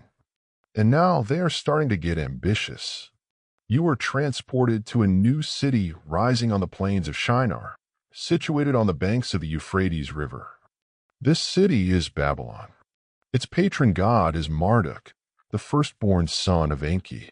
Marduk is a younger generation god, and he is full of ambition. He wasn't part of the original landing party. He was born on Earth. He feels a stronger connection to this planet and its people than the old guard like Enlil. He has watched other gods get their own cult centers and magnificent cities, and he decides it's his turn. He wants his city, Babylon, to be the new center of the world, the capital of Earth. He encourages his human subjects, led by a powerful and charismatic king. Some traditions identify him as Nimrod, to undertake a project of unprecedented scale. They are not just building a city, they are building a statement. At the heart of Babylon, they begin construction on a ziggurat that is meant to dwarf all others. The plan is to build a tower so immense, so tall, that its top may reach unto heaven. This is not just an architectural endeavor. It's a political and ideological one. The goal is to make Babylon the singular gateway to the gods, the permanent link between heaven and earth. The name Babylon itself, Babili, means gateway of the gods. They are building a new unified command center, not just for their city, but for all of humanity. As the biblical account in Genesis 11 describes it, "And they said, Go to, let us build us a city and a tower whose top may reach unto heaven, and let us make us a name, lest we be scattered abroad upon the face of the whole earth." They are using a new technology, kiln-fired bricks, much stronger and more durable than the sun-dried mud bricks used previously. This is a real historical fact. The use of baked bricks allowed for much larger and more resilient structures in Mesopotamia. You are there at the construction site. It's an incredible scene. Tens of thousands of workers speaking the same language, working towards a single goal. The tower rises higher and higher, a testament to human unity and engineering prowess. They are no longer just a scattered collection of city-states. They are becoming a unified people with a single grand purpose. And this is precisely what terrifies Enlil. He watches from his cult center in Nippur as the Tower of Babylon grows. And he sees this not as an act of devotion, but as an act of defiance. He remembers the chaos before the flood.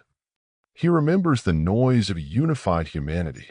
This project, in his eyes, is humanity's attempt to take power for themselves, to create their own access to the divine, to bypass the orderly system of kingship he has so carefully constructed.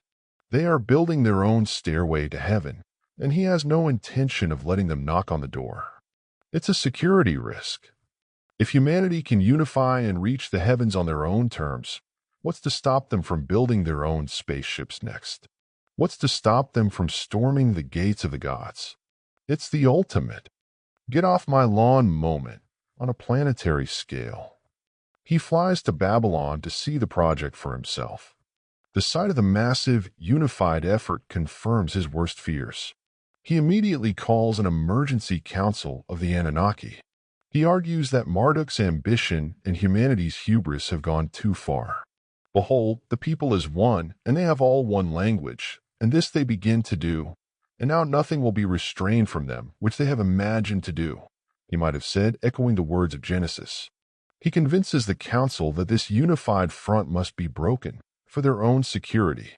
The method they choose is not one of destruction, like the flood. It is more subtle, more insidious, and ultimately more effective. It is an act of linguistic and cultural sabotage. One night it happens. The Anunnaki descend upon the sleeping city of Babylon. They do not use weapons. They use a technology that alters the very neural pathways of the human brain. You witness it as a strange, silent wave of energy that washes over the city. When the sun rises the next morning, chaos reigns. A stonemason tries to ask his assistant for a chisel, but the words that come out are gibberish to the man standing next to him. The assistant replies in a completely different set of nonsensical sounds. Communication breaks down instantly. Frustration mounts. Arguments erupt. A project that requires immense coordination becomes impossible when no one can understand each other. The great work on the tower grinds to a halt. The unified workforce dissolves into 100 squabbling tribes, each unable to speak to the other. They abandon the unfinished tower, a monument to their failed ambition. They scatter across the earth, as Enlil intended, migrating away in groups that share a common, newly formed language. This event, which scholars refer to as the etiology of language diversity, is mythologically explained as a direct, divine intervention. The Tower of Babel becomes a symbol of arrogant ambition punished by the gods. A quirky, related tidbit: there is a real ziggurat in Babylon, the Anunnaki, which some historians believe is the structure that inspired the Babel story. Its name means the foundation of heaven and earth. Though it was rebuilt several times, most notably by Nebuchadnezzar II, it was in ruins by the time Alexander the Great conquered the city, a testament to its eventual decay. The Anunnaki story provides a dramatic reason for its initial failure. The project is stopped, humanity is scattered and divided, and Enlil's old world order is, for the moment, restored. But the resentment caused by this act, particularly in Marduk, who saw his grand project deliberately sabotaged, will fester and grow, leading to even greater conflicts down the road. The scattering of humanity after the Babel incident successfully shatters their unity, but it creates a whole new set of problems. The world is now a patchwork of competing nations and languages, and the rivalries between their divine patrons only pour fuel on the fire. The fragile peace of the post-flood era is over. The Cold War between the Anunnaki factions, particularly the clans of Enlil and Enki, is about to turn hot. You are witnessing a world on edge. The kings of the various city-states, Uruk, Lagash, and the newly rising power of Akkad, no longer just trade and build temples. They build armies. They forge weapons of bronze. They march against one another, their battles justified as the will of their respective gods. A king of Lagash goes to war because his god, Ninurta Enlil's son, commands it. His rival in Umma fights back under the banner of his own deity. The humans do the fighting and the dying, but the chess masters are the Anunnaki, settling old family scores through their mortal proxies.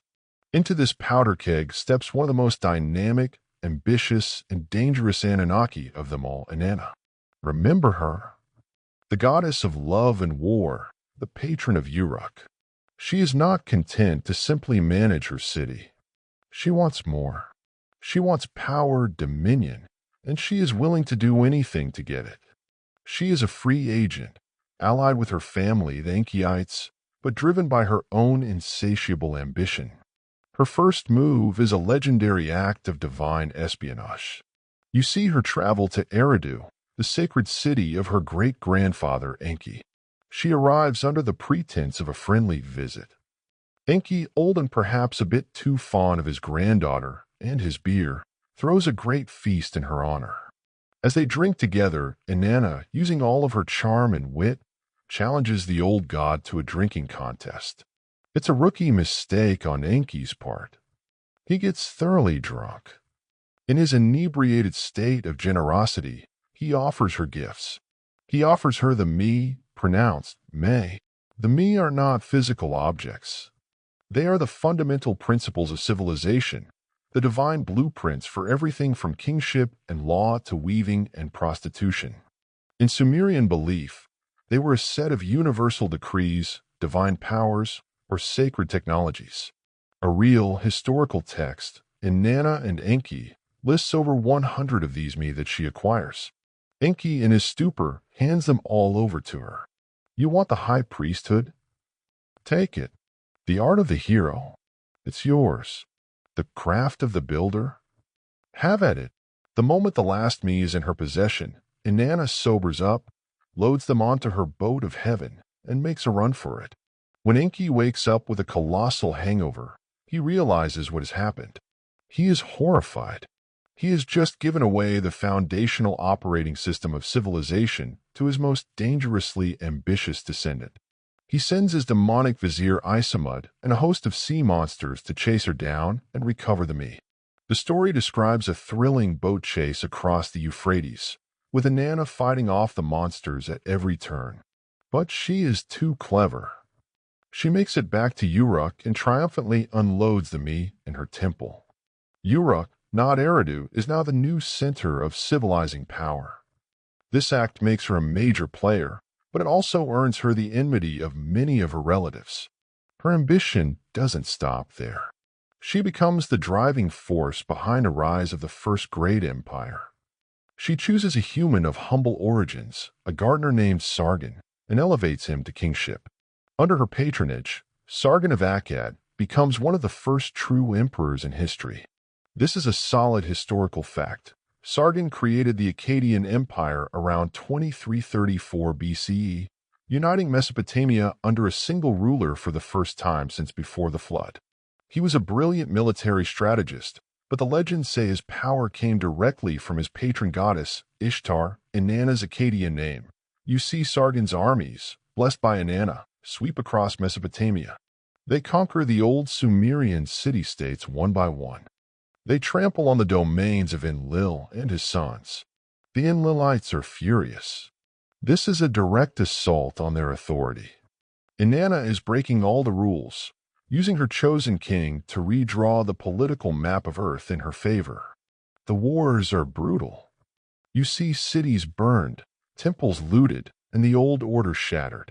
A quirky and rather dark tidbit about Inanna/Ishtar's cult is the practice of sacred prostitution. In her temples, priestesses engaged in ritual intercourse, believing it was a way to channel the goddess's fertile power. Historians still debate how widespread or literal this practice was, but it speaks to the raw, untamed, and often shocking nature of her worship, which embraced all aspects of life, from the highest love to the most carnal acts. The conflict escalates. The Anunnaki are no longer just fighting proxy wars. They begin to take the field themselves. The myths describe gods flying in their skyboats, unleashing terrible weapons that flash like lightning and roar like thunder. You are an unseen observer on a dusty battlefield as two armies clash. But above them, in the sky, you see the real war. Gleaming vessels duel with beams of light. The ground shakes not just from the marching of men, but from the impact of divine ordnance. The climax of these wars for dominion involves Inanna and her grandnephew, Ninurta, Enlil's enforcer. They clash over control of the central territories. It is a war that ravages the land, a bitter family feud played out on a global stage, with humanity caught in the crossfire. The golden age of Sumer is over, replaced by an age of empire and endless war, all fueled by the bitter rivalries and unchecked ambitions of the gods. The wars rage on, a chaotic free-for-all among the younger generation of Anunnaki. Sargon's Akkadian empire rises and falls, as do subsequent dynasties, each one a pawn in the deadly game. The central conflict, however, has coalesced around two major players, Marduk, Enki's son and the ambitious god of Babylon, and the clan of Enlil, represented by his fierce son Ninurta. Inanna, ever the opportunist, flits between alliances, always seeking to advance her own power. The ultimate prize is no longer just a city or a region, it is total dominion over the Earth mission.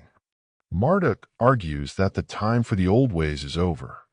He, born on Earth, understands this world and its people better than the old guard. He declares himself the head of the Anunnaki Council on Earth, a direct challenge to the authority of Enlil and, by extension, Anu himself on Nibiru. Babylon, he proclaims, will be the new, eternal capital, the navel of the world.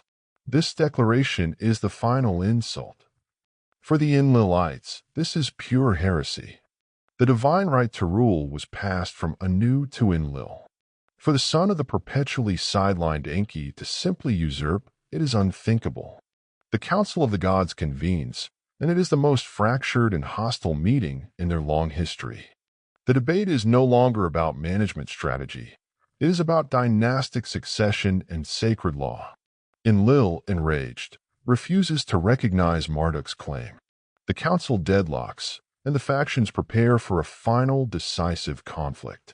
You are transported to the Sinai Peninsula, the sacred neutral territory of the Anunnaki, the location of their primary spaceport and, according to some interpretations, their most powerful weapons. This region is the key. Whoever controls the spaceport controls traffic to and from Nibiru. It is the ultimate strategic high ground. Marduk, with his loyal human armies and a faction of sympathetic gods, makes a move to seize it. His chief rival, Ninurta, is tasked by Enlil to defend it at all costs. But the situation is even more complicated. Another key player in this drama is a man named Abraham. You see him as a chieftain from the city of Ur, the heartland of the Enlilite god Nana. A historical fact, the city of Ur is indeed the traditional birthplace of the biblical patriarch Abraham. According to the book of Genesis, God commands Abraham to leave his home and his family and travel to a new land, Canaan. In our narrative, this command comes directly from Enlil and his council. They see in Abraham a loyal, trustworthy human, much like Zeusidra before the flood. They command him to move his armies, for he is not just a shepherd, but a powerful tribal leader, to the west, to Canaan, to act as a blocking force and secure the lands bordering the Sinai against Marduk's allies. The final war begins. It is not fought with swords and arrows alone. The texts, like the Era Epos, speak of the gods unleashing terrifying and decisive power. The Anunnaki Council, in a desperate and terrible decision, authorizes Ninurta to use the 7 weapons of terror. They are not to be used on Babylon, as that might anger Enki too much. The targets are the rogue cities allied with Marduk, particularly the cities in the Jordan Valley that have sided with him, the infamous Sodom and Gomorrah. You witness the launch. From a hidden base, 2 Anunnaki pilots are dispatched. They fly over the Verdant Valley, a place described as being like the garden of the Lord. Then they unleash the weapons. The texts describe a brilliant, blinding flash, a storm that swept the land, and an evil wind that rose to the heavens. You see the cities instantly incinerated, turned to ash in a flash of terrible light. The very soil is salted, made barren for generations. Lot's wife, looking back at the destruction, is said to have turned into a pillar of salt, a phrase that chillingly evokes the image of a figure caught in a wave of superheated, crystallizing saline vapor. But something goes horribly wrong. The planners, in their haste and anger, miscalculated the atmospheric conditions. A dark, radioactive cloud, the evil wind of the Sumerian text, is not contained. It is picked up by the prevailing westerlies and begins to drift east, back towards the heartland of Sumer, the domain of the very gods who had authorized the attack. The cuneiform texts known as the Lament for Uar and the Lament for Sumer describe this event in heartbreaking detail. They are historical documents that mourn the sudden and mysterious collapse of the glorious Third Dynasty of Uar around 2004 BCE. The laments don't speak of a conquering army, but of a silent, invisible death that swept through the cities. A bitter lament was sounded, a storm. A storm was the land's destroyer. The people, not potsherds, littered its sides. In its boulevards, where feasting was held, heads lay scattered. They speak of people dying in the streets, unable to breathe, their skin covered in sores. The gods themselves flee their own beloved cities. Nana abandons Ur, and Nana flees Uruk. Enlil watches in horror as his sacred city of Nippur, the very center of his power, is poisoned and made uninhabitable. A quirky and sobering modern parallel. Scientists studying the ice cores of Greenland have found evidence of a dramatic, short-term climate event around 2000 BCE, indicating a major atmospheric disturbance in the Middle East. Whether this was a volcano, a meteor impact, or something else is a matter of intense scholarly debate. But the timing aligns eerily with the fall of Sumer. The result of the war is catastrophic for everyone. Marduk's allies are obliterated. But the Enlilite heartland of Sumer is poisoned, its great civilization brought to a sudden, agonizing end. The evil wind has done what no army could. Only one major city is spared, Babylon. Due to its northern location, the radioactive cloud passed to the south of it. In the aftermath of the devastation, Babylon stands alone, the undisputed power in the region. Marduk, though his allies are gone, has won by default. The age of Sumer is over. The age of Babylon has begun. The dust settles, both literally and figuratively, over a poisoned and traumatized world. The evil wind has left a scar across southern Mesopotamia that will not heal for centuries. The great Sumerian cities, once the jewels of the earth, are now silent, haunted ruins, their populations dead or scattered. Your Eriduth Nippur, these are now names whispered with fear and sorrow. The gods who once inhabited them are gone, having fled their own contaminated sanctuaries. You are standing in the desolate streets of Uar, the wind whistling through the hollow shells of temples, and the silence is deafening. The great experiment has ended in a self-inflicted wound of catastrophic proportions. The Anunnaki Council gathers for what will be their last major assembly on Earth. The mood is not one of triumph or anger, but of profound, bone-deep weariness. The war has cost them everything. Their home on Nibiru is saved, yes. The gold shipments did their job. But their home on Earth is ruined. The infighting, the jealousy, the ambition, it has all culminated in this. A hollow victory for Marduk, a devastating loss for the Enlilites, and a tragedy for humanity. You watch as the old guard, the original pioneers, make a collective decision. A new, patched and via weak, long-distance signal confirms it. The Earth mission is officially over. It is time to go home. They came to save their world, but they have nearly destroyed this one in the process. There is a sense of failure, of shame. Enlil, the stern commander, looks broken. His entire domain is a toxic wasteland. Enki, the brilliant scientist, sees his first creation, the Sumerian civilization, utterly wiped out. Even Inanna, the warrior goddess, seems chastened by the scale of the destruction. Her lust for power has led to a kingdom of ashes.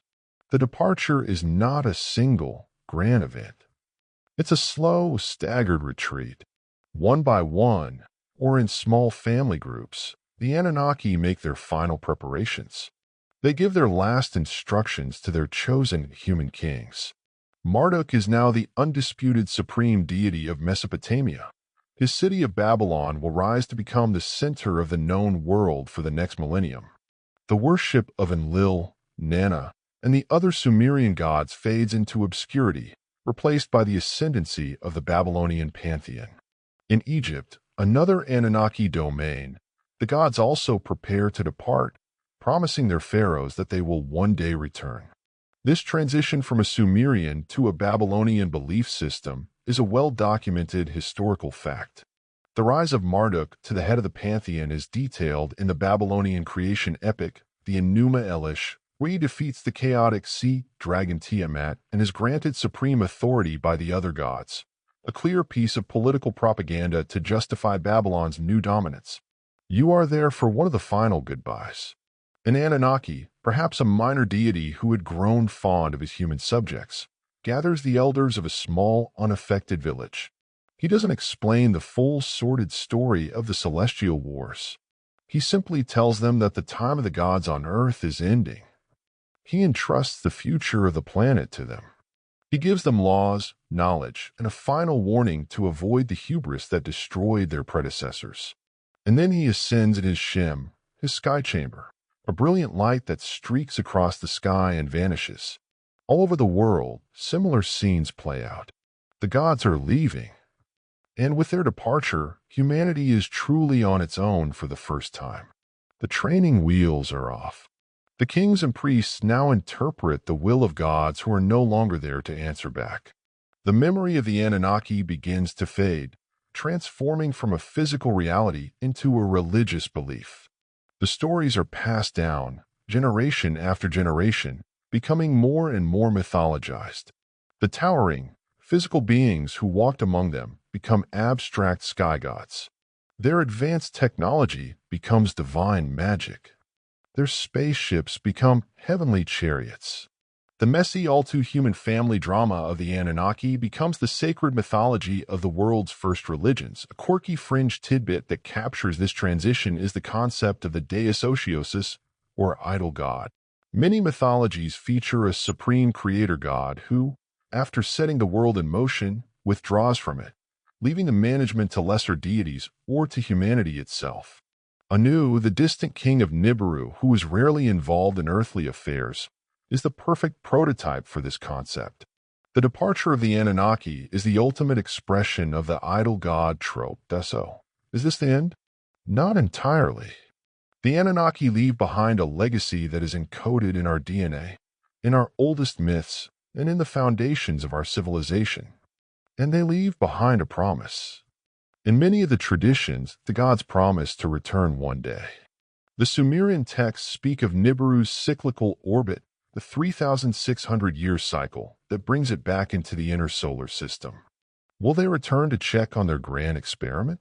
To see what we have become in their absence? Scholars, of course, still debate whether the Anunnaki were ever real, or if they are simply the personification of natural forces and societal structures created by the fertile imagination of ancient peoples. Were they gods, aliens, or just powerful metaphors? As you look up at the night sky, at the countless stars glittering in the dark, you are left with the profound silence they left behind. Humanity is alone, for now, the inheritor of a strange, violent, and magnificent legacy, forever watching the skies and wondering. The story of the Anunnaki, whether you choose to see it as history, mythology, or a fascinating thought experiment, crafted marking the passage of days and seasons, it becomes a testament to humanity's enduring quest for understanding the rhythms of the cosmos. Civilization blooms like a magnificent desert flower in the heart of Suma, the first region, where the human spirit intertwines with the extraterrestrial. It's a narrative of awakening enlightenment and the radiant potential of humanity as they chart their course into the future. In the heart of Suma, a momentous transition unfolded 5,450 years ago as primacy was transferred to the watchful Inn. Also known as Sin, his presence illuminates the ancient land, guiding the people with celestial wisdom and grace. In the grand city of Babylon, the illustrious Marduk, a figure of immense influence, proclaims, "At the gateway of the gods, this majestic city rises as a beacon of divine connections where earth and the cosmos entwine in harmonious union." However, a fateful incident unfolds, forever etched in history as the Tower of Babel. As humanity's ambition reaches for the heavens, the Anunnaki, guardians of Earth's destiny, intervene. In their wisdom, they confuse humanity's languages, creating a cacophony of tongues that scatter people across the earth. This defining moment, just 3,450 years ago, marks a cosmic turning point in the human narrative where the boundaries between the celestial and terrestrial are redrawn, and the Tower of Babel stands as a symbol of both ambition and the inner power of the divine. Frustrated by the thwarting of his ambitious coup, Marduk retreats to the ancient land of Egypt. Here, he weaves a scheme to depose the wise Th, seizing control of his dominion. In a twist of fate, his actions lead to a tragic incident: the accidental demise of Dumuzi, his younger brother, who had been betrothed to the radiant Inanna. Marduk's actions come at heavy cost as he is imprisoned alive within the depths of the Great Pyramid, where his divine essence is cloaked in shadows. Yet Marduk's indomitable spirit perseveres, and he manages to find freedom through an emergency shaft, leading him into a self-imposed exile. This is a story of ambition, tragedy, and the relentless quest for power as the cosmic drama unfolds with Marduk's exile. From the heart of ancient Egypt, echoing through the annals of time, after 3 centuries of tumultuous chaos, a long-awaited era of stability and unity dawns upon the land of Egypt. 5,100 years ago, the installation of the very first pharaoh in the magnificent city of Memphis marks a turning point in history. It heralds the birth of a civilization that will flourish in the second region, in the shadow of the mighty pyramids, and along the serene banks of the Nile. Civilization takes root and blossoms with a vibrancy that echoes through the sands of time. It's a tale of renewal, order, and the resilient spirit of the people who come together to build a thriving society in this cradle of human history. With a cosmic shift in the annals of Sumer, the seat of kingship was transferred to the vibrant city of 4,900 years ago. Here, the destiny of this ancient realm find a new home, a testament to the ever-evolving tapestry of history. The radiant and resolute Inanna is bestowed dominion over the enigmatic third region, presiding over the Indus Valley under her watchful gaze. The Indus Valley civilization embarks on a remarkable journey, a flourishing saga of innovation and cultural richness. This tale unfolds with an air of transformation and the enduring legacy of humanity's ceaseless evolution as new realms and dominions are established, and the cosmic thread of history continues to weave its intricate patterns in the ancient cradle of Sumer. 4,650 years ago, the royal capital leaps and flows like the tides, ever shifting through the corridors of time. The once glorious institution of kingship, once beacon of power and authority, begins to knee, its grandeur fading. And the celestial overseer watches over the land patiently, but his tolerance wears thin as the human multitudes become increasingly unruly and turbulent. The heavens themselves witness his growing frustration as the balance between the divine and the mortal world stands on the precipice of change. This is a narrative of shifting powers and the tumultuous dance of authority as the enduring saga of Sumer continues to evolve, with the heavens and earth intertwined in an eternal cosmic drama. In the heart of Mesopotamia, 4,731 years ago, a passionate love blossoms between the radiant Inanna and the formidable Shukin known to history as Sargon. Together, they embark on a grand journey, and in their quest to redefine the world, Saron establishes a new capital city, Agard, marking the birth of the Akkadian Empire. Saron unveils the enigma of his extraordinary origins in a text titled The Legend of Saron. I am Saron, the indomitable sovereign of Agard, from the womb of a high priestess. My mother I emerged, my father's identity is unknown, concealed in secrecy. She bore me into the world, placing me in a cradle of rushes sealed with beecher, casting me upon the river's gentle current. Yet the river cradled me, refusing to surrender me to the depths, guiding my destiny to Aki the irrigator. In the rhythm of drawing water, Aki lifted me from the liquid embrace. In a moment of providence, I flourished under Aki's nurturing wing and was designated as his son while cultivating the fertile soil. The goddess Ishur and Nana graced me with Her divine favor for 450 years, I donned the regal mantle steering the course of destiny for the Blackhead people under my reign 4,361 years ago. Saron showed his ambition, knew no bounds as he aimed to extend his dominion over the four regions. Saron, the illustrious commanding overseer of Inanna, held not only this esteemed title, but also bore the honorific mantle of the anointed priest of Anu and the great regent of Enlil. In his own words, Saron attributed at his exalted position of lordship and kingship to the divine decree of Enlil. As Saron embarked on a journey into the western realms, venturing toward the mid-Euphrates and the Mediterranean coast, where the dominion of Adad prevailed, he engaged in profound communion with the god Sargon, prayed before the divine entity in a sacred moment, seeking favor and guidance. In response to his devotion, the god bestowed upon him the upper regions of Mari, Yamal, and E, extending his realm to encompass the cedar forest and the lofty silver mountain. This divine gesture echoed through the winds and waves of time. However, Sargon, the venerable ruler, committed a grave error. In the twilight of his years, driven by an unusual impulse, he transported soil from Babylon and erected a new Babylon beside Agard, altering the sacred landscape. For this sacrilege, the mighty Lord Marduk, angered by Sargon's transgression, unleashed a punishing famine upon his people. Marduk severed the ties between the people and Saron from the eastern horizons to the western realms, casting a veil of unrest upon the aging sovereign. As punishment, Sargon found no respite.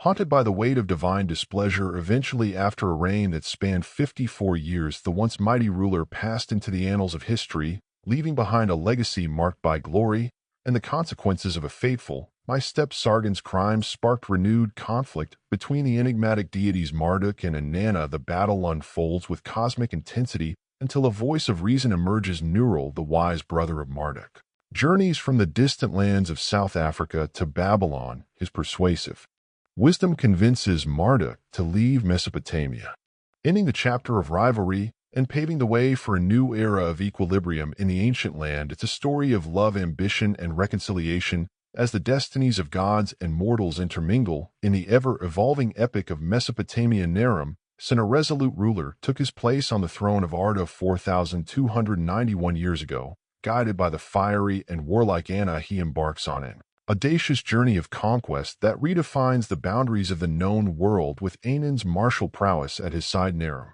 Sin boldly penetrates the enigmatic Sinai Peninsula, pushing the boundaries of the known world further than ever before. Their expedition takes them to the sacred lands of Egypt, where the drums of war resonate as they invade the ancient realm. This is a narrative of ambition, courage, and the relentless pursuit of power, as Naram Sin and Anan's legendary campaign rewrites the maps of history and marks a turning point in the annals of civilization. Resolute and ambitious, Inanna seized power in the heart of Mesopotamia 4,255 years ago. Her rise to authority marks a profound shift in the balance of cosmic forces as she challenges the established order. In response to Anan's audacious defiance, Naram Sin dares to challenge the ancient city of Nippur, a symbol of the celestial hierarchy. Their tumultuous clash escalates to a point where the greater Nari, guardians of the divine order, decide to intervene. In a cataclysmic act, they obliterate the city of Agade, a testament to their authority. Anna manages to evade their judgment, escaping the fiery tempest. The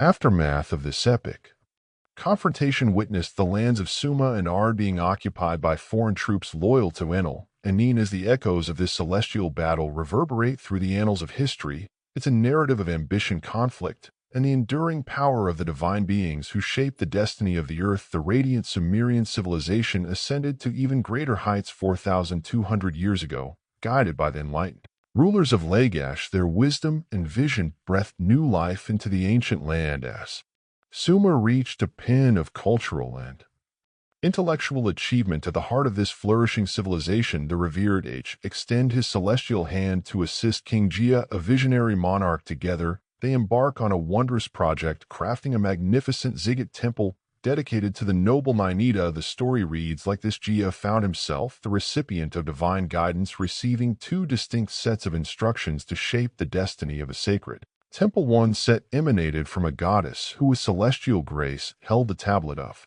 the auspicious star of the Heavens in one hand and in the other a holy stylus with his sacred instrument, she pointed Goodyear toward the direction of the favorable planet, determining the temple's divine orientation. The second set of instructions, veiled in mystery, came from a god unfamiliar to Gia Ninjashida. This enigmatic deity presented Gia with a tablet crafted from precious stone, a repository of the temple's architectural essence. Nishida, the great god who intricately designed foundations, emerged from obscurity in Goody's era, only to fade into the shadows as a phantom god and a mere echo in the later epics of Babylonian and Assyrian times. Once entrusted to Gudea by this elusive deity, the divine plans became a testament to the transient nature of gods and their place in the annals of human memory. This temple is a test to the harmonious fusion of earthly and cosmic influences, a beacon of spiritual and architectural music. Splendor in the ancient city of Nippur, where the whispers of history intertwine with the cosmic realm. A figure named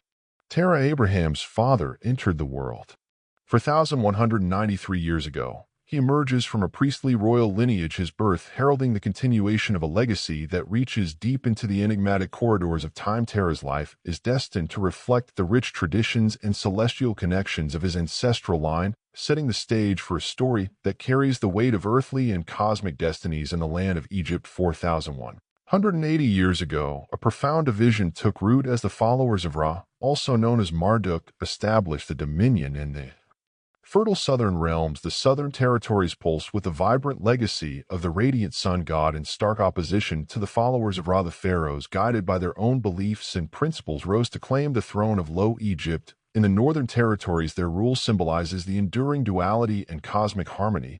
As the land of Egypt flourishes under the reign of differing celestial ideals, the illustrious Enlil and the valiant Nin find themselves increasingly distant. 4,130 years ago, as their central authority in Mesopotamia begins to knee the strength of the guidance lessons, and the land faces a period of uncertainty. With her fiery determination, Inanna makes valiant attempts to reclaim the kingship for the city she holds dear. However, her endeavor are met with only fleeting success as the flow of authority continues to shift in this celestial dance of power and destiny. This is a narrative of change, ambition, and the ceaseless cycle of authority as Mesopotamia fate unfolds under the watchful eyes of both gods and morals. In the heart of the ancient city of Nippur, a momentous event occurred 4,123 years ago, as Abraham, a figure whose name will echo through the annals of time, entered the world. Born amidst the whispers of celestial destinies and earthly legacies, his birth marks the inception of a journey that will shape history.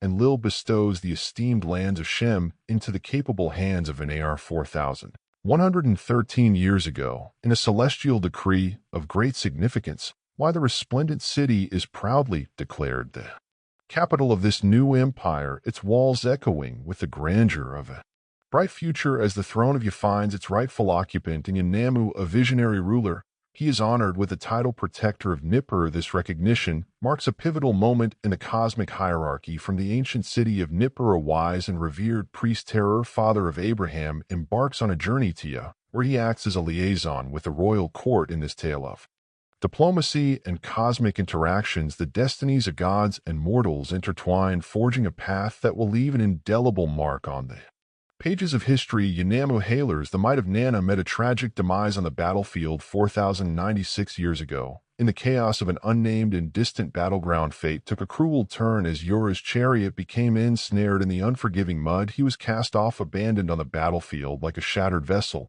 while his chariot sped away like a tempest. The heart-wrenching tragedy unfolded further when the vessel carrying Yora's body back to Suma sank in an unknown place, swallowed by the relentless waves. With him aboard, the gods once revered seemed to have turned a blind eye. Nana did not extend his protective hand, and Anna did not wrap her noble arm around him, and you too, the valiant, did not come to his aid. The perplexity deepened as the gods appeared to have stepped aside, leaving Yanamu to his bitter fate. The sense of betrayal lingered, questioning why Lord Nan and Anna and you two had not intervened when the hero's destiny was sealed. The bitter lamentation accused the great gods of altering fate, with Anu modifying his holy word and Enlil deceitfully manipulating the decree of destiny. Amidst this uncertainty and turmoil, Terror, the wise priest, makes a profound decision. Along with his family, he departs from the land of Ea, setting a course for the ancient city of Haran. This journey becomes a pivotal moment in their lives, a testament to the enduring human spirit and the enigmatic dance of fate that guides their steps. Shuli ascended to the throne of 4095 years ago, his leadership marked by a vision of unity and strength. Under his rule, the empire flourishes as he forges robust ties with distant lands. Yet amidst the grandeur of his empire, Shuli's heart is ensnared by the irresistible charms of Inanna, a radiant and powerful presence. Their passionate connection transcends the boundaries of duty as he becomes her devoted lover. In a strategic move, Shuli extends an offer to the Elamites, granting them the city of Lhasa in exchange for their service as his trusted foreign legion. This alliance marks a new chapter in the empire's history where diplomacy and military strength are intertwined. This is a tale of love, power, and strategic alliances. Shuli's reign intertwines the destinies of gods and mortals, creating a narrative that reflects the multifaceted dimensions of empire and ambition. A remarkable chapter in the annals of ancient Egypt unfolded 4,080 years ago, as Thean princes, staunch in their loyalty to Ra, embarked on a determined journey northward under the leadership of the formidable Mentuhotep I. They sought to extend their influence and unite the lands of the Nile. Meanwhile, Nabu, the valiant son of Marduk, emerges as a charismatic figure in the expansive regions of Western Asia. With his charisma and wisdom, he gathered a steadfast following, strengthening his father's cause and spreading the influence of Marduk across the vast expanse of the ancient world. This is a narrative of ambition, leadership, and the enduring power of celestial legacies as they shape the destiny of lands and people throughout the ages. At the behest of the celestial Nana 4,055 years ago, Shuli, the vigilant ruler of dispatches the formidable Elmite troops on a crucial mission to quell the unrest brewing in the Canaanite cities. These elite forces, driven by cosmic purpose, journey through the vast expanse, reaching the very threshold of the Sinai Peninsula and its enigmatic space. The arrival of the Elamites at this celestial gateway marks a pivotal moment in the ongoing drama where the intersection of terrestrial and cosmic forces unfolds in the heart of the ancient world. It is a tale of power, destiny, and the ever-advancing reach of human and divine ambitions as they converge at this critical crossroads in the land of the Hittites. An intriguing turn of events takes shape 4,047 years ago. As Abraham is entrusted with a momentous mission with authority and vision, he is ordered to lead an elite corps of cavalrymen to the southern reaches of Canaan. The journey is a testament to the divine guidance and earthly ambitions that shape their destiny. Sure, reclaiming the esteemed title of King of the Four Regions, embraced his role as the heroic sovereign of ruler of the revered Four Regions, and the favored one, the god who judges, adored by Inanna, and the occupier of Duru Shalji, commanded the construction of the formidable wall of the west to safeguard the land of Mesopotamia. However, his reign faced turbulence, lasting only one precarious additional year despite Shuli's persistent proclamations as that cherished of Nanair. The divine favor he once held as the chosen of Anu and Enlil began to wane. The celestial record disapproved of Shuli's actions, citing that he failed to uphold divine regulations and tarnished his righteousness. Stepping onto the throne of as sure successor was his son Amar Sin, inheriting a kingdom poised at the crossroads of divine favor and earthly challenges. This cosmic shift in leadership has far-reaching consequences, setting in motion a series of events that will shape the course of history. During his extraordinary journey, Abraham ventures to the enigmatic land of Egypt, where he remains for 5 years. Upon his return, he arrives with a bolstered force of troops, reflecting the enduring interplay between nations' power and cosmic destinies. This is a narrative of adventure, kingship, and the ever-evolving tapestry of human and divine interactions as the legacy of Abraham unfolds against the backdrop of the ancient world. Under Anan's celestial guidance, the wise and resolute Amar Sin forged a formidable coalition of kings from the east 4,041 years ago. United in purpose, they embark on a grand military expedition, their sights set on the coveted lands of Canaan and the enigmatic Esai at the helm of this mighty endeavor is Kader later, a renowned Elmite leader whose valor knows no bounds. As they march towards the goals, they stand at the gateway to the sacred spaceport where Earth and the stars merge. However, Abraham, a figure of unwavering determination, blocks their advance, positioning himself as a sentinel of this earthly threshold. In this moment, the fates of nations and celestial powers converge in an epic clash that will redefine the destiny of the ancient world. This is a tale of alliance, valor, and the interplay between human and divine destinies as they stand At the threshold of the celestial realm's music, Sin redirecting his focus to Eridu 4,038 years ago, the city of Eni boldly established a regal abode and embraced priestly duties in this sacred domain. In the subsequent year, Sin embarked on a journey akin to Shur's setting sail to the enigmatic place of the ramp. However, his quest abruptly halted in the land of flying for life. Their destiny took a cruel turn as Sin succumbed to the venomous sting of a scorpion. In the wake of Sin's untimely demise, the mantle of kingship passed into the hands of his brother Shuin. The throne, a seat of power and divine intricacies, became a stage for the continued saga of Mesopotamian rulers navigating the delicate balance between earthly endeavors and celestial forces. With a sense of duty and determination, Shuin takes up the mantle of leadership, seeking to guide the realm through a time of transition and transformation. In the second year of his reign, Shuin endeavored to win Enki's favor by crafting a unique boat designed to navigate the high seas and reach the enigmatic low world. However, the endeavor faced apparent failure, leading to a shift in focus during the fourth and fifth years. During this period, Shuin directed the construction of a colossal wall on the western frontier of Mesopotamia, strategically aimed at deterring incursions by the Westerners. Followers of Marduk turning to the revered deities of Nippur, Shuin sought divine guidance through the raising of an extraordinary stele, honoring Enlil and Ninlil, a monument unlike any built by previous kings. However, Enlil, the chief deity, was notably absent, and only Ninlil, his spouse, remained to hear Shuin's entreaties. Responding with compassion, Ninlil granted Shuin a powerful weapon that radiated with awe-inspiring flashes, destined to safeguard his well-being and extend the duration of his rule. Under the counsel of Ninlil, Shuin commissioned the creation of a grand touring boat for the divine couple, adorned meticulously with precious stones. The boat symbolized divine grace in the expansive basin facing Ninlil's house of pleasure. Upon learning of these developments, Enlil hastened from horizon to horizon, rejoicing with his beloved queen Ninlil. Yet the narrative took an unexpected turn as the concluding lines hinted at Ninira, the great warrior of Enlil, intervening after discovering an inscription, potentially an evil curse, on an effigy within the boat. Amidst these celestial events, a total solar eclipse cast its shadow, becoming an ominous omen. According to the oracle priests of Nippur, their written message foretold a dire fate for Shuin, warning that his wall would crumble and Wai would be plunged into the desolation, a prophecy that echoed through the corridors of uncertainty. It's a narrative of change, resilience, and the yearning spirit of an empire in the face of shifting cosmic tides. As the legacy of finds its place in the annals of history, a new chapter unfolds in the story history of Wai 4,029 years ago. As Sin ascends to the throne succeeding Shuin, it's a time of transition and change as the celestial spotlight shifts again. Sin, the final king of Wai and son of Shuin, faced the encroaching turmoil from the West. Raiders clashed with Elmite mercenaries in Mesopotamia, casting a shadow over Su's heartland. Sunya and Nippur found themselves besieged, their people seeking refuge behind protective walls. Nana's influence dwindled to a small enclave, creating a vulnerable space for the return of Marduk, who seized the opportunity to lead his followers back to Babylon. Placing his trust in Nana and Inanna, Sin assumed the role of high priest in Anan's temple and arch. Despite these efforts, ominous omen warned of impending judgment on Wai.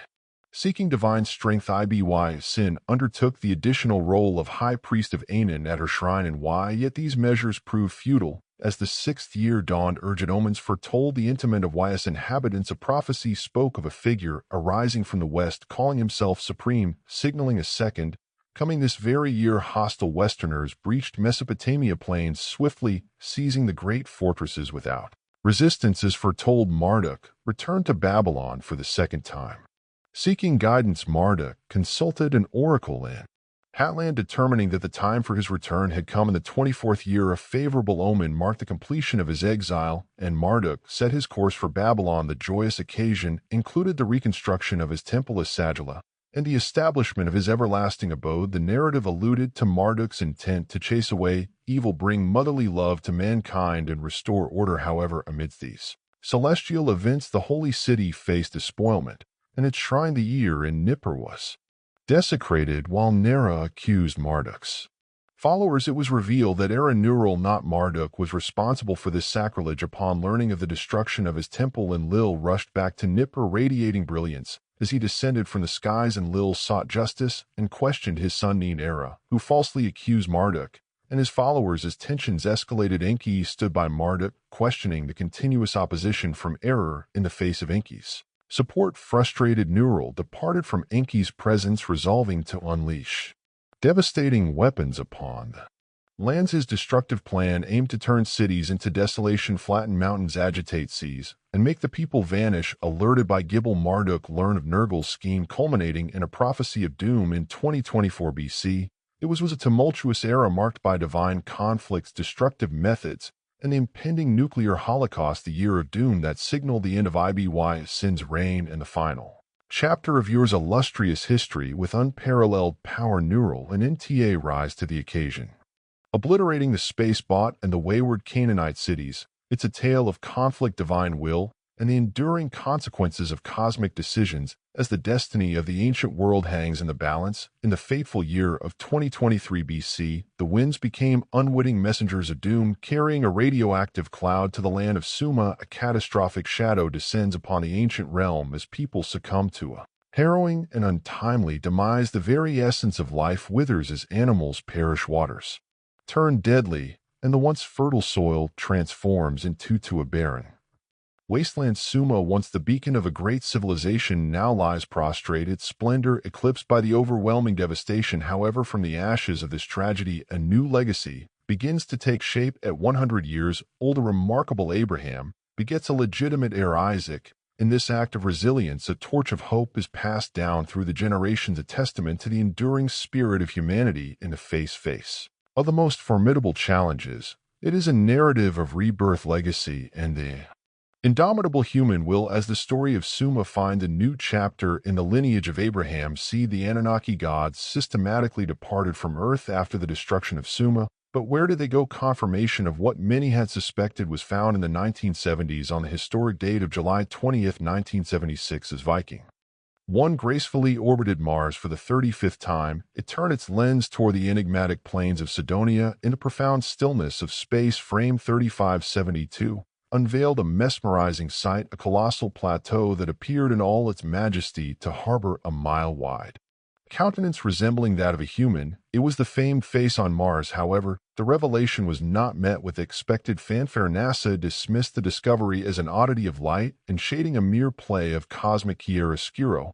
However, the saga took an intriguing turn when Viking 2 photographed the Martian soil on September 3rd, 1976, a considerable 1,800 miles closer than its predecessor. Enterprising space engineers Vincent Depto and Greg Molinar, driven by curiosity, delved into the archives of Viking's photo files. Their meticulous scrutiny unearthed a clandestine treasure, the Martian Sphinx. These celestial anomalies persisted in the cosmic dance of light and shadows, leaving a trail of questions etched in the annals of space exploration. The face on Mars and its enigmatic companion, the Sphinx, stood as silent sentinels, challenging our understanding of the cosmos and beckoning humanity to unravel the secrets concealed within the Martian tapestry. In a captivating twist, the intrepid engineers meticulously enhanced the unearthly photographs, unraveling a revelation that transcended the bounds of mere Martian landscapes. A colossal five-sided pyramid lay in proximity, adding an extra layer of mystery to the Red Planet secrets. Enter Richard C. Hogland,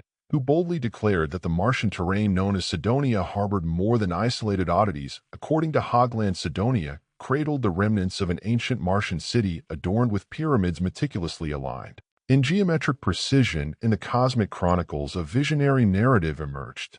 Richard C. Hogland postulated that these Martian structures were not haphazard creations but deliberate remnants of a civilization predating our own. According to Hogan's bold claims, the Anunnaki had established cities and bases on Mars nearly 450,000 years ago, before making their way to Earth. The face on Mars, a resolute sentinel in the Martian expanse, became more than an anomalous visage. It transformed into an ancient marker, a celestial signpost. Erected by the Anunnaki, it stood as a testament to an ambitious project that unfolded eons ago. Project that spanned the evolutionary journey from Homo erectus to the emergence of Homo sapiens. It is this city that they fled to when they left our planet. What happened after that is a story for another day. Today, legends speak of a celestial homecoming, a cosmic reunion with the realm, they once influenced across millennia. Anticipation lingers as stargazers and scholars ponder the celestial tapestry for signs of their imminent return. The cosmic dance awaits the reappearance of these enigmatic entities, weaving the threads of mythology into the fabric of our ultimately fades back into the soil of ancient Mesopotamia, leaving us with more questions than answers. The great ziggurats now stand as weathered mounds of earth, their sharp, divine purpose eroded by the long, slow sand of time. The clamor of the gods has fallen silent, replaced by the soft whisper of the wind sweeping across the Iraqi plains, a wind that still carries the echoes of laments for fallen cities and the ghosts of forgotten kings. The gods have departed, their fiery chariots returning to the cold, distant heavens, and in their wake, they left a profound and unsettling silence. As you begin to drift now, let the epic scope of their story gently dissolve. The cosmic wars, the genetic engineering, the great floods, let them all soften and blur at the edges, becoming less like sharp historical facts and more like the flowing, indistinct imagery of a half-remembered dream. The weight of millennia, the burden of creating and destroying worlds, is not yours to carry into your sleep. Release it. Let the silence that the Anunnaki left behind become your own personal peace. The world outside will continue its noisy spin, but in this quiet moment, you can find a sanctuary of stillness. The journey is over. The narrative has been woven, and now it is time for rest, for the deep, restorative quiet that follows a long and incredible tale. Allow the gentle tide of drowsiness to pull you away from the dusty plains of Sumer, back to the simple comfort of your own bed, into the soft, welcoming darkness of a peaceful sleep. Collective destiny, will the Anunnaki once again grace the earthly stage, their return shrouded in the cosmic mystery that captivates the human imagination. We trust you've liked this captivating journey through history. Thanks for watching as always.